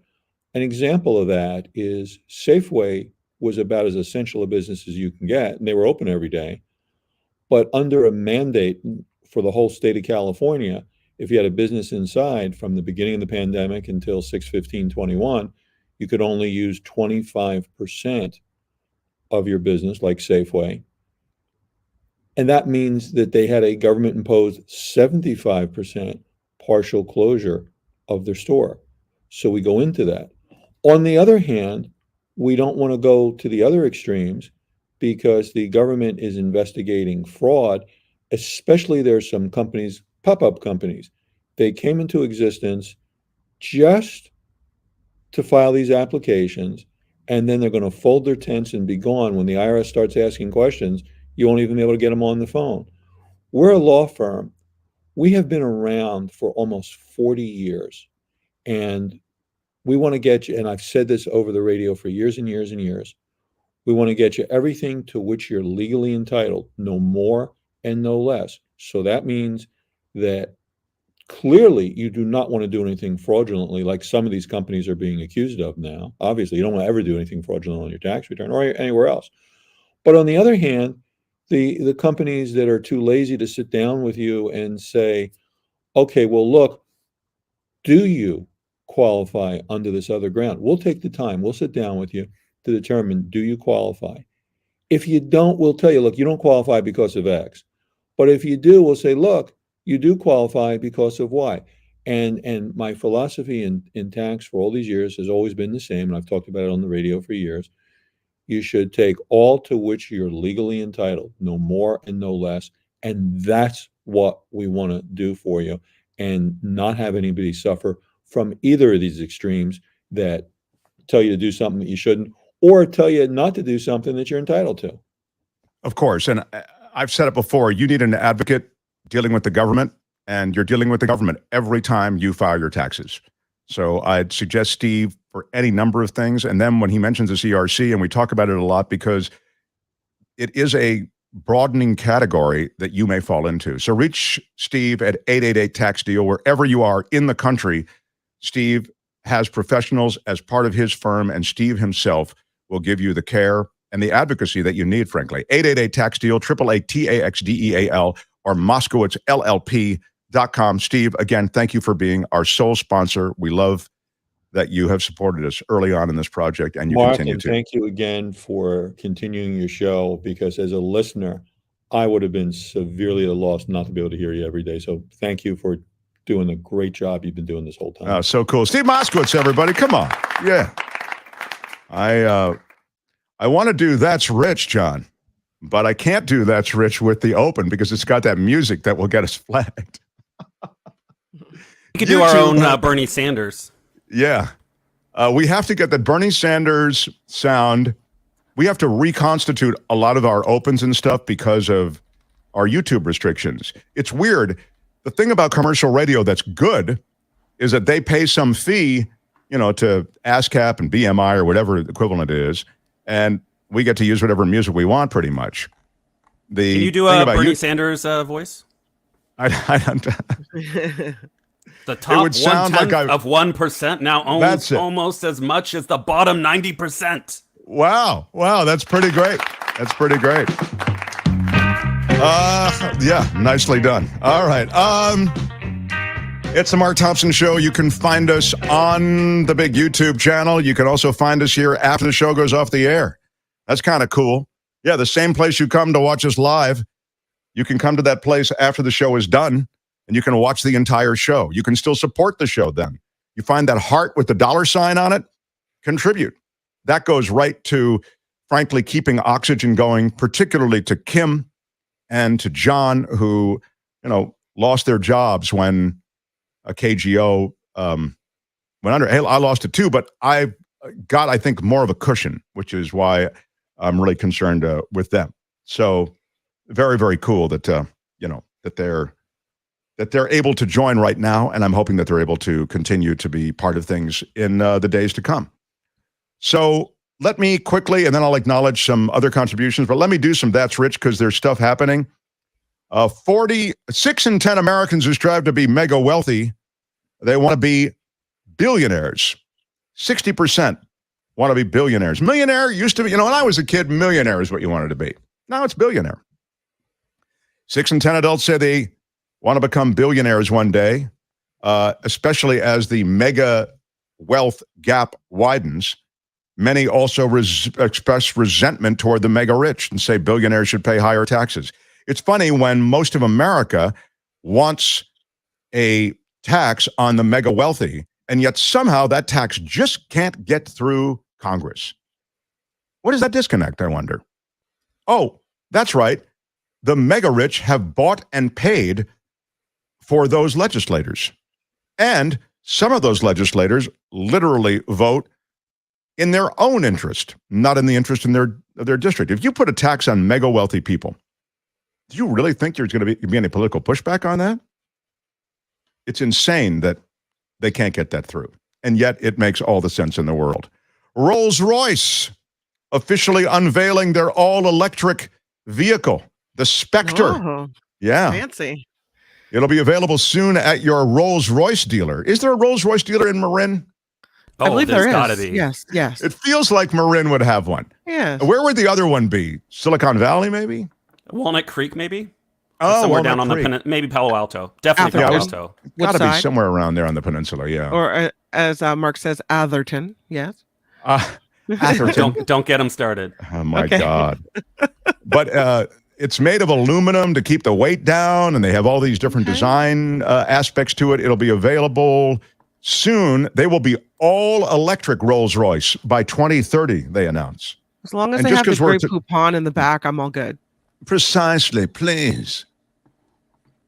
We're talking about wealthy people and cars. Cadillac has announced the most expensive car that's ever been made in Cadillac land, anyway. It's $300,000, this Cadillac. Yeah. It's the all-electric Celestiq. It's Celestitq. Oh, Celestiq. Thank you. Celestiq. Yeah. What? It's Celestiq. The Q makes a difference, you see. Yeah, you're right. It is Celestiq. You're right. It has 3D printed parts. You, as the $300,000 purchaser, actually affect the consistency of the car, like what goes into the car, those things that you want. There are a ton of different options. So each and every Cadillac Celestique is made specifically for the buyer. It'll set you back $300,000. Who is one of the first celebrities to get one? Because they need high-profile people to get it. Otherwise, you know, it sort of dies as an orphan story, you know. Just some rich guy in Silicon Valley buys it or whatever. Is Trump buying a Celestique? No, but Lenny Kravitz is. Oh. Lenny Kravitz is buying one. He's excited to buy one. You'll have to go to Los Gatos. He's got to get your Rolls Royce. Is that where the area. Yeah. Is that where the Rolls Royce dealership is? There is a Bentley in Walnut Creek and a Bentley in Marin, but Rolls Royce is Los Gatos. The Rolls in Los Gatos. And if you want the Cadillac, just go to your Cadillac dealer. I'm sure they will be delighted and high-fiving each other when you come in and say, I want to ask you about the Celestique. Lenny Kravitz says, I grew up around Cadillacs. That was my grandfather's choice of car. He worked hard for those. He loved them. Yep. Well, you can also head down to Beverly Hills. Beverly Hills. What can you tell us about the scene, Larry? What can you tell us about that? What can you tell us about the scene? The thing about that he's talking about, John, for those who are new, is when I was with Larry King, he just signed a new big deal with Time Warner. In fact, he said, what did he say? I said, how's it all going? He said, it's going great. 3 words. 3 words. AOL Time Warner. That's how long ago it was. The AOL was first. AOL Time Warner. He leaned into me when he said it. AOL Time Warner. And then I asked him, what can you tell us about the scene? Where do you live? I said, I'm just curious where you live. And he said, and that's when he leaned really in. And he said, with almost a sense of like, I don't know, it's obvious, isn't it? He leaned in and said, Beverly Hills. It was great. I loved it. It was so Larry King, you know. So when John does that, that's what that's a reference to. Anyway, when do we recognize contributors? We'll do it after Kim's news. I also want to mention that Belinda's coming up with It's the Planet Stupid, a talk of plastic, handling plastic. Plastic is everywhere. There's been a recall now, as you know, of the Nestle's cookies. There's plastic in them.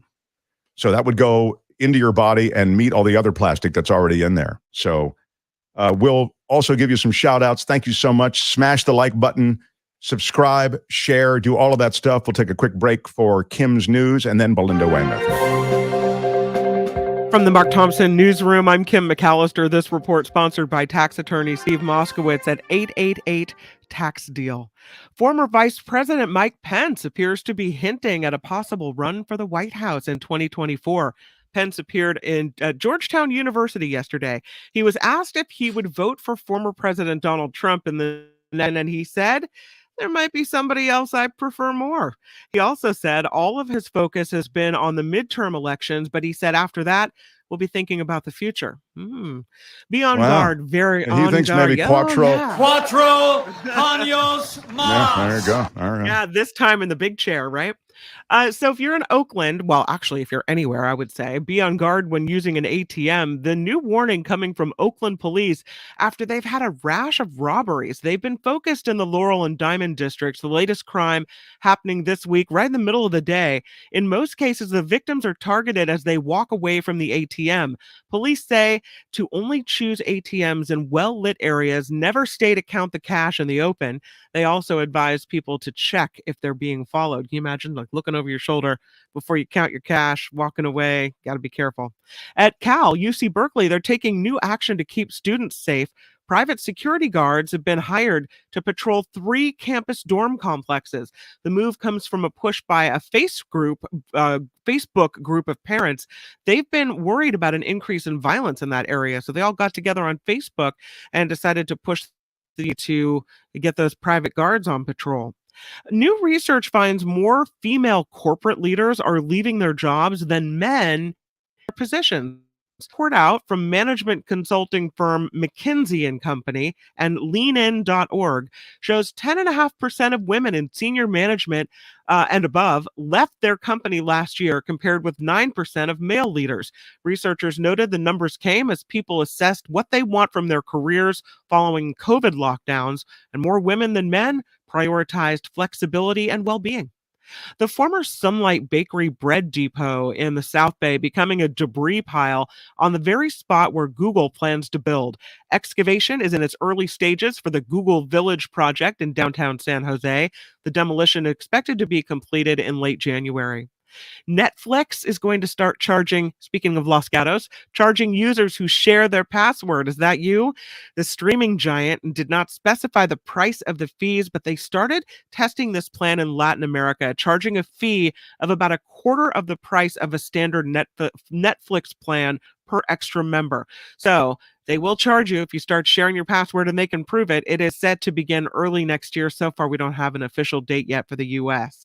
Weather, not to blame for loud noises in the sky last night. Many looking to social media to ask what was going on in the Bay Area after they heard what sounded like explosions. Turns out, fireworks. The Treasure Island Development Authority tweeted it would be happening. It was part of a movie being filmed. The Palms area, at least 3 different fireworks shows went off between 8 and 10 p.m. Los Angeles is one of the most rat-infested cities in the nation. Congratulations, LA. Well done. Well done. Orkin Pest Control ranking the City of Angels 3rd on the list, with only New York City and Chicago ranking higher. The rat infestation ratings are measured by the number of new rodent treatments performed from September of 2021 through August of 2022. But the San Francisco the city of San Francisco was in the top 5 also, I think. I'm pretty sure I'm pretty sure San Francisco, I want to say number 5. Coming in at number 5. Coming in at number 5. I think it's important to note that Los Angeles beat San Francisco in the rat infestation. I think that's true. This is Casey Kasem on American Top 40 Moving in up Hollywood. 2 notches this week is Los Angeles, with more rats than San Francisco. You're talking about one. actual rats, right? Actual rats. No, actual rats. That's right. Hey, not Joe Box and not those rats. No, Little Anthony. No, that's the Joe Box and Little it's Anthony. It's not Joe Box. These are no, real it's rats. The rats. It's the we real have a anyway. rat problem on our hands. But in any case, I believe San Francisco's in the top 5. But Okay. LA does beat us in the rat department. That's fine. That's fine. You know, Yeah. I see what you're doing here. America. God bless America. The end. You're trying to take a spotlight off of Los Angeles. Don't try that. Don't do it. This report sponsored by tax attorney Steve Moskowitz. For more than 30 years, Steve, who we adore, has put his tax knowledge to work for individuals and businesses alike. If you need help with your taxes, whether you have some complicated taxes, whether you just need someone else to take it over, give Steve a call. It's 888-TAX-STEAL, or you can catch him on the internet, moskowitzllp.com. I'm Kim McAllister on The Mark Thompson Show. They had to close down an entire radio station to silence him. And now, he's here. Ladies and gentlemen, Mark Thompson.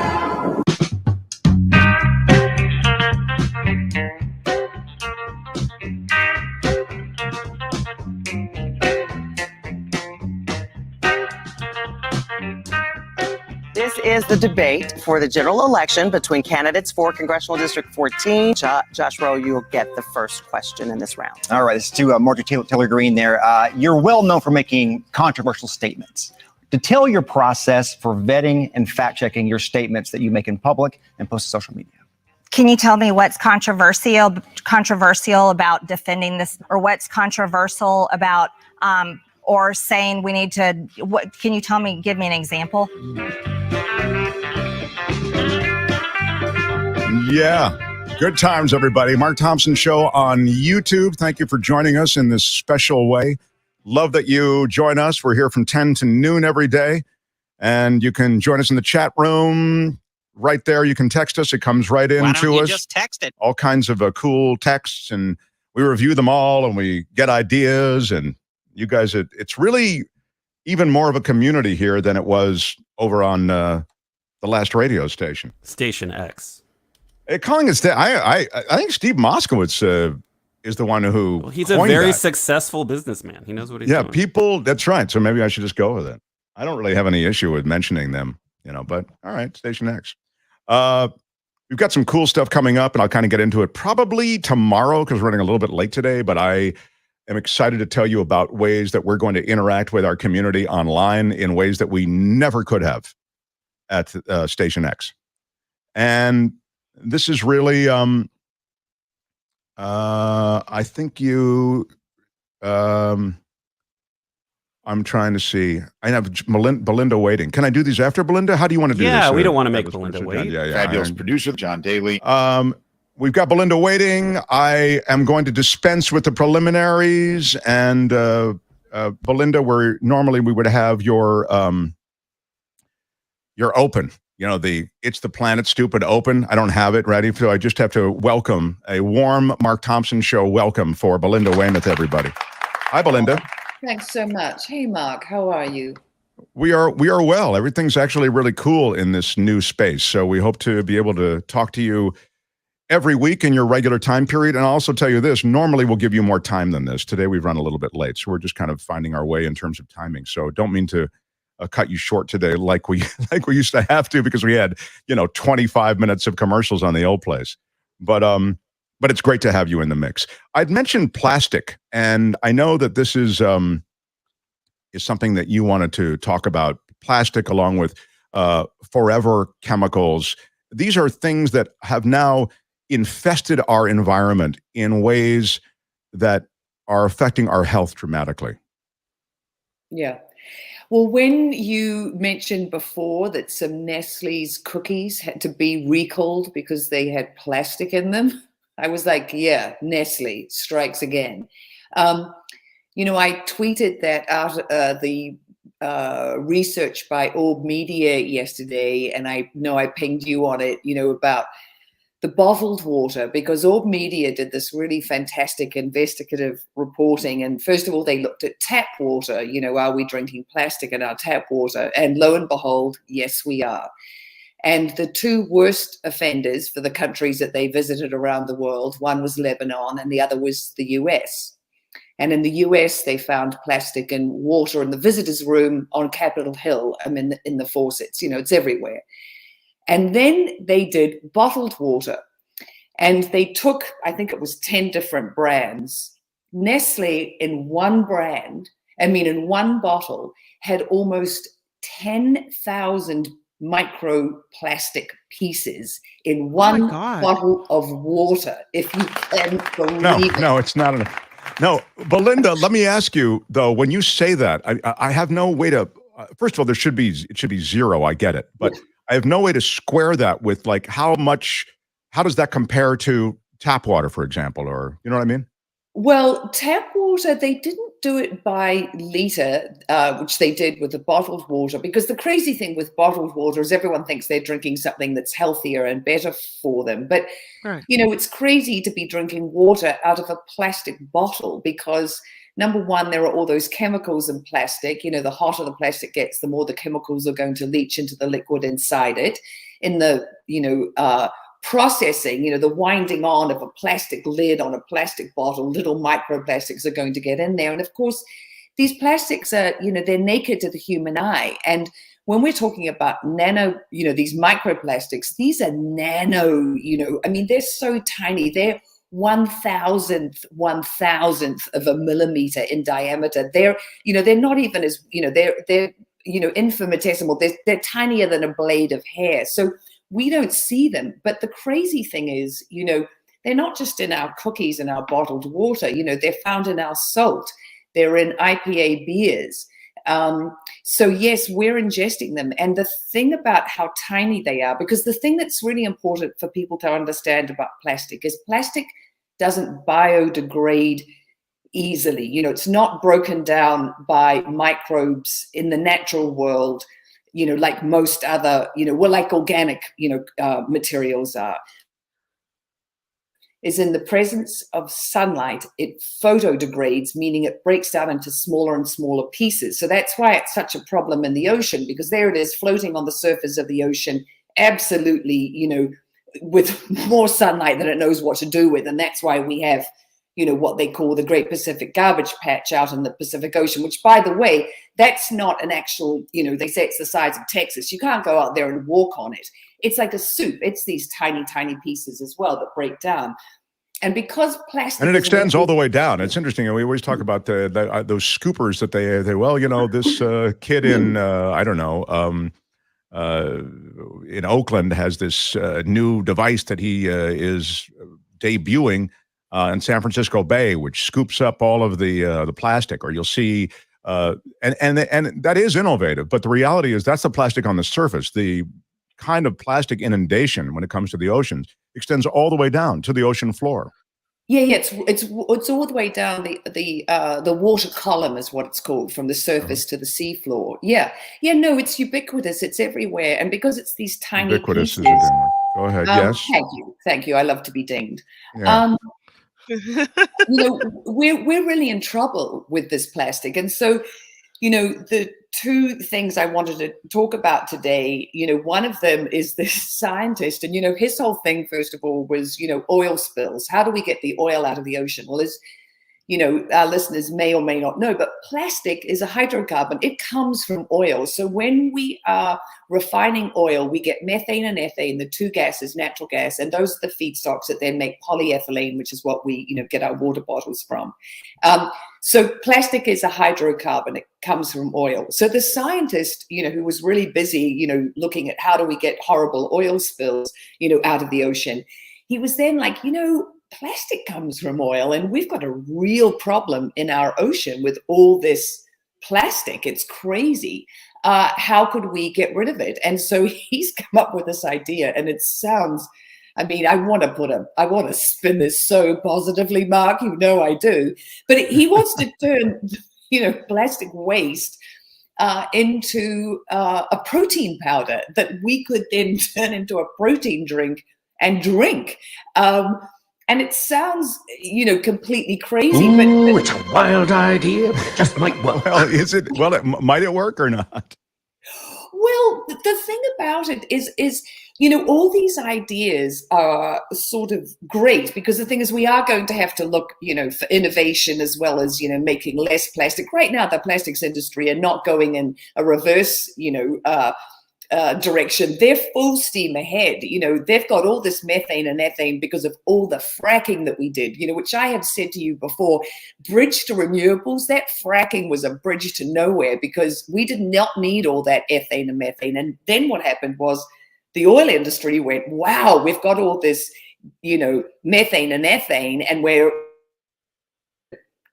our big oil bonanza, because everyone wants renewable energy and it's not popular anymore. How can we continue the money machine? And they built cracker facilities, which is where they turn the methane and ethane into plastic.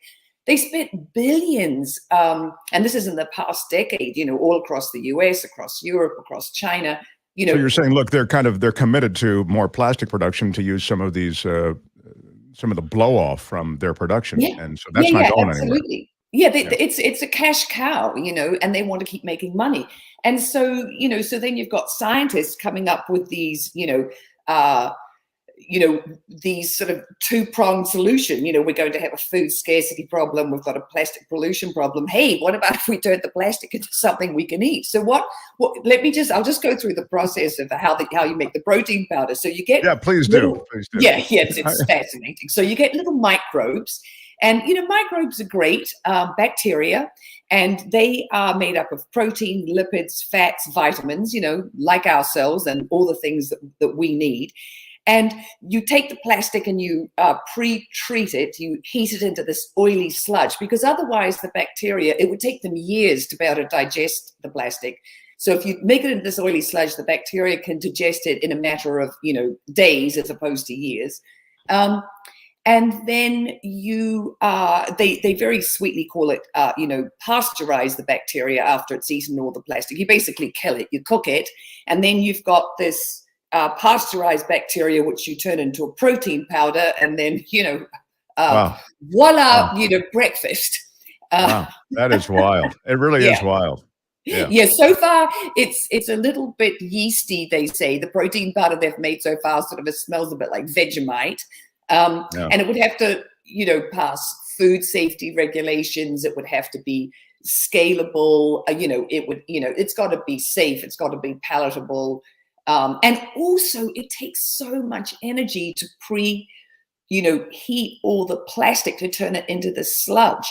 And so you'd also have to have, renewable energy sources to do it. So that's, I just see it as an odd pitch. I mean, you can get all the Instagram influencers you want to try to pitch protein powder that's made of plastic. It just feels as though they'll come up with a different word for plastic. That's what they'll do. Because no one's going to say, yeah, and it's made of plastic. Wow. Or what about Great. I can't wait to drink it. Let's call it Meta, Mark, shall we? Yeah, no, exactly. I mean, they will rebrand it. This is coming. And, there's no way they're going to call it plastic. But I have a question, if I could ask this, because I'm curious. What happens to plastic when humans ingest it? Does it get expelled with waste, or does it stay inside of us? You talked about it being, not big enough for the human eye to see. So is it small enough to be absorbed into tissue? What does it mean when we eat all those plastic things floating around in the water bottle? Yeah, so this is the horrible thing, Kim, and it's such a good question to ask because I think our listeners really need to know this. Is this, plastic is small enough when we're ingesting it. I mean, they're finding it in our poop. So it is, there are bits that are passing through us. That's what they were doing in my poop. I wondered what that was. Looking for plastic. Get out of Mark Thompson's rear end. Yeah, really. All right. Yeah, I was I'm sorry. So they're finding it those everywhere. Nestle cookies.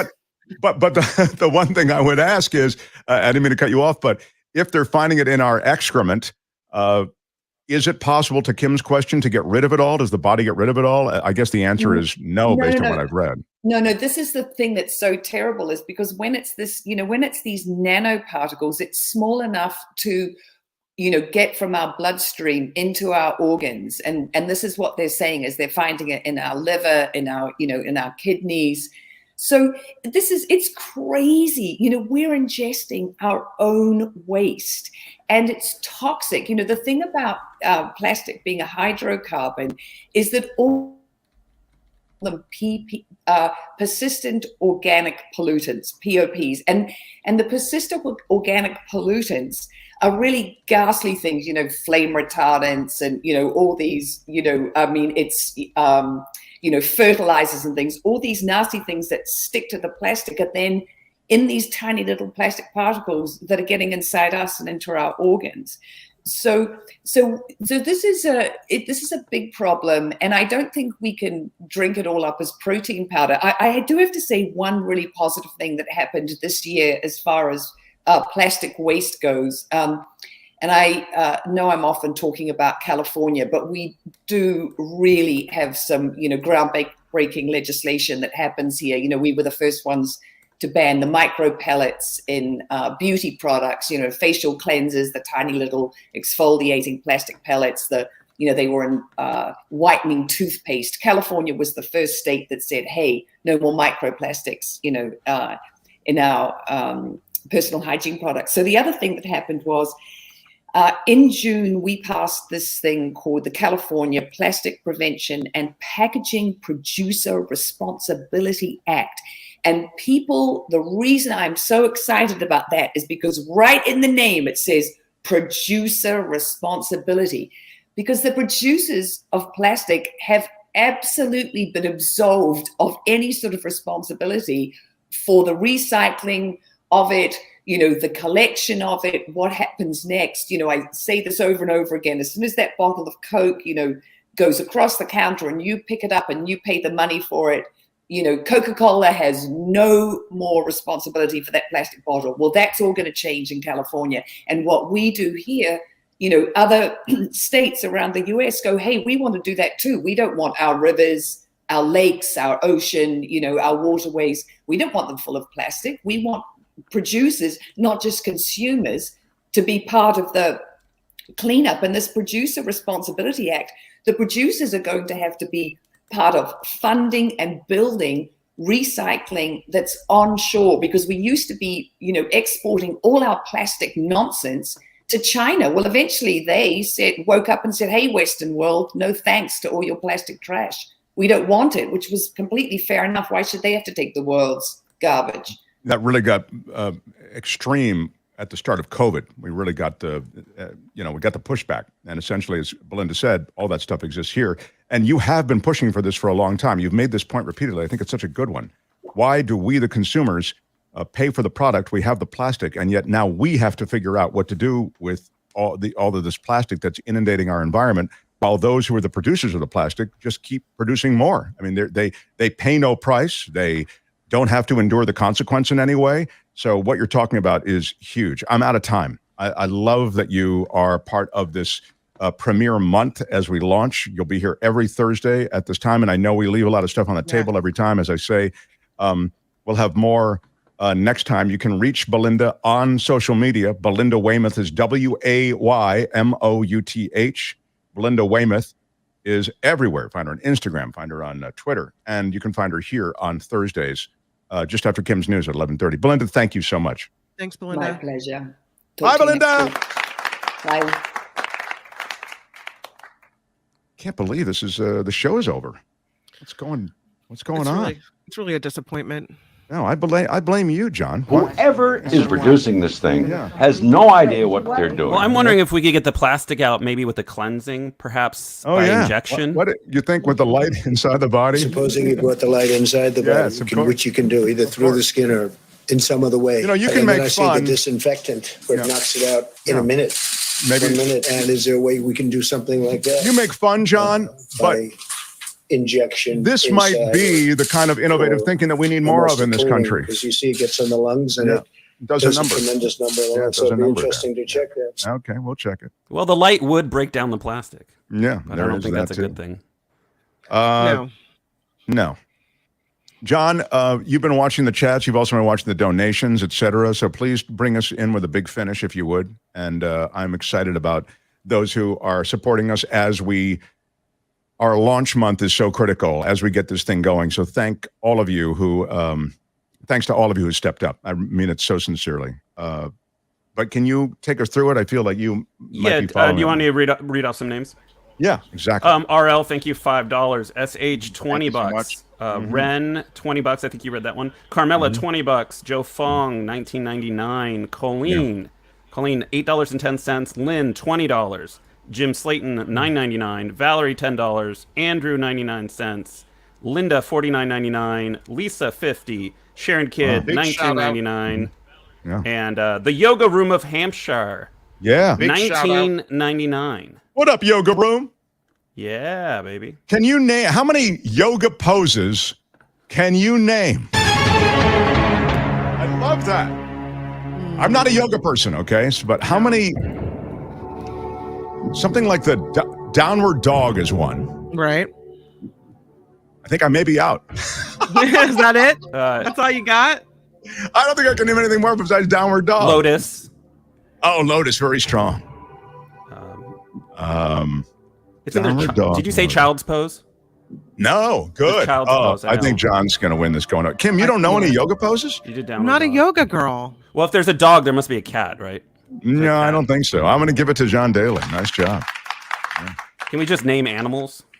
I don't think that's how it works. But, the bird, the tree. Swan. There's probably a swan. There's one. Smash that like button before Smash it with your Iron Rod. Do smash it, because that's how we stay on the air and in the algorithm. It's important. So the thumbs up, you've got to really. With your iron rod. You don't have to use your iron rod. You can just use your. Do you think Marjorie smashes things with her iron rod?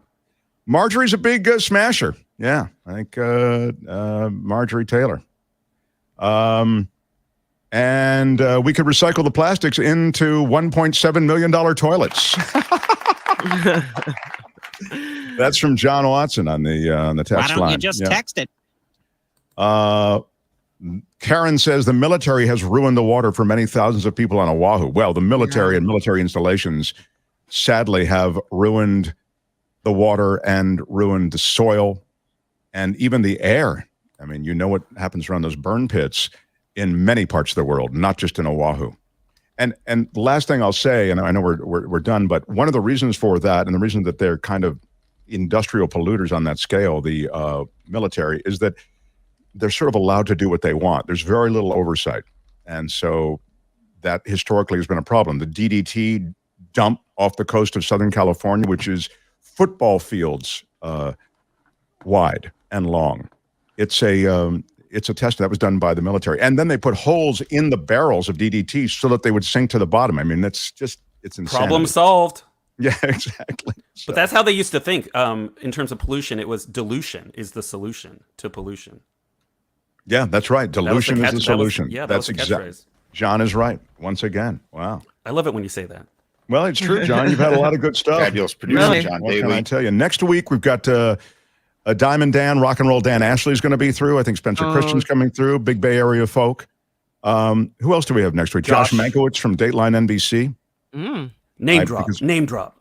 I'm just telling you, we've got some good people coming up. Some major authors and columnists and political people from WashPo, Washington Post. This is the place to be, the Mark Thompson Show, I'll tell you. I know, we're trying to make it a little bit better all the time. And if you haven't seen that Vincent interview, go back and watch it. It's not monetized, and we don't make any money from you watching it, but it'll give you a sense of, I think, how special this show can be in some of our conversations. It was too explicit for monetization. It hasn't. We talk about explicit things. His conversation with Madonna, his conversation with Michael Jackson. He was the choreographer. He changed the Super Bowl halftime show. All of that is in that Vincent. We had to slap the swear word on that one. We had to slap the warning, John. Isn't that the explicit warning on the podcast? It was so weird because when he let the F-bomb fly, he was quoting. You understand? He was quoting Madonna. Sure. Okay.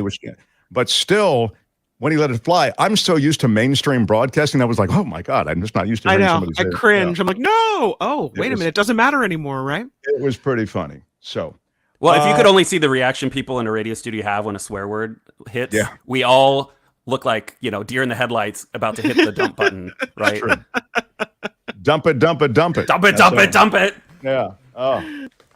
Thanks, everybody. Thank you all who have contributed, all who join us, and all who share and like the show and make the contributions to help us keep it going. It's been so We love great. you. So, yeah, we'll be here 10 a.m.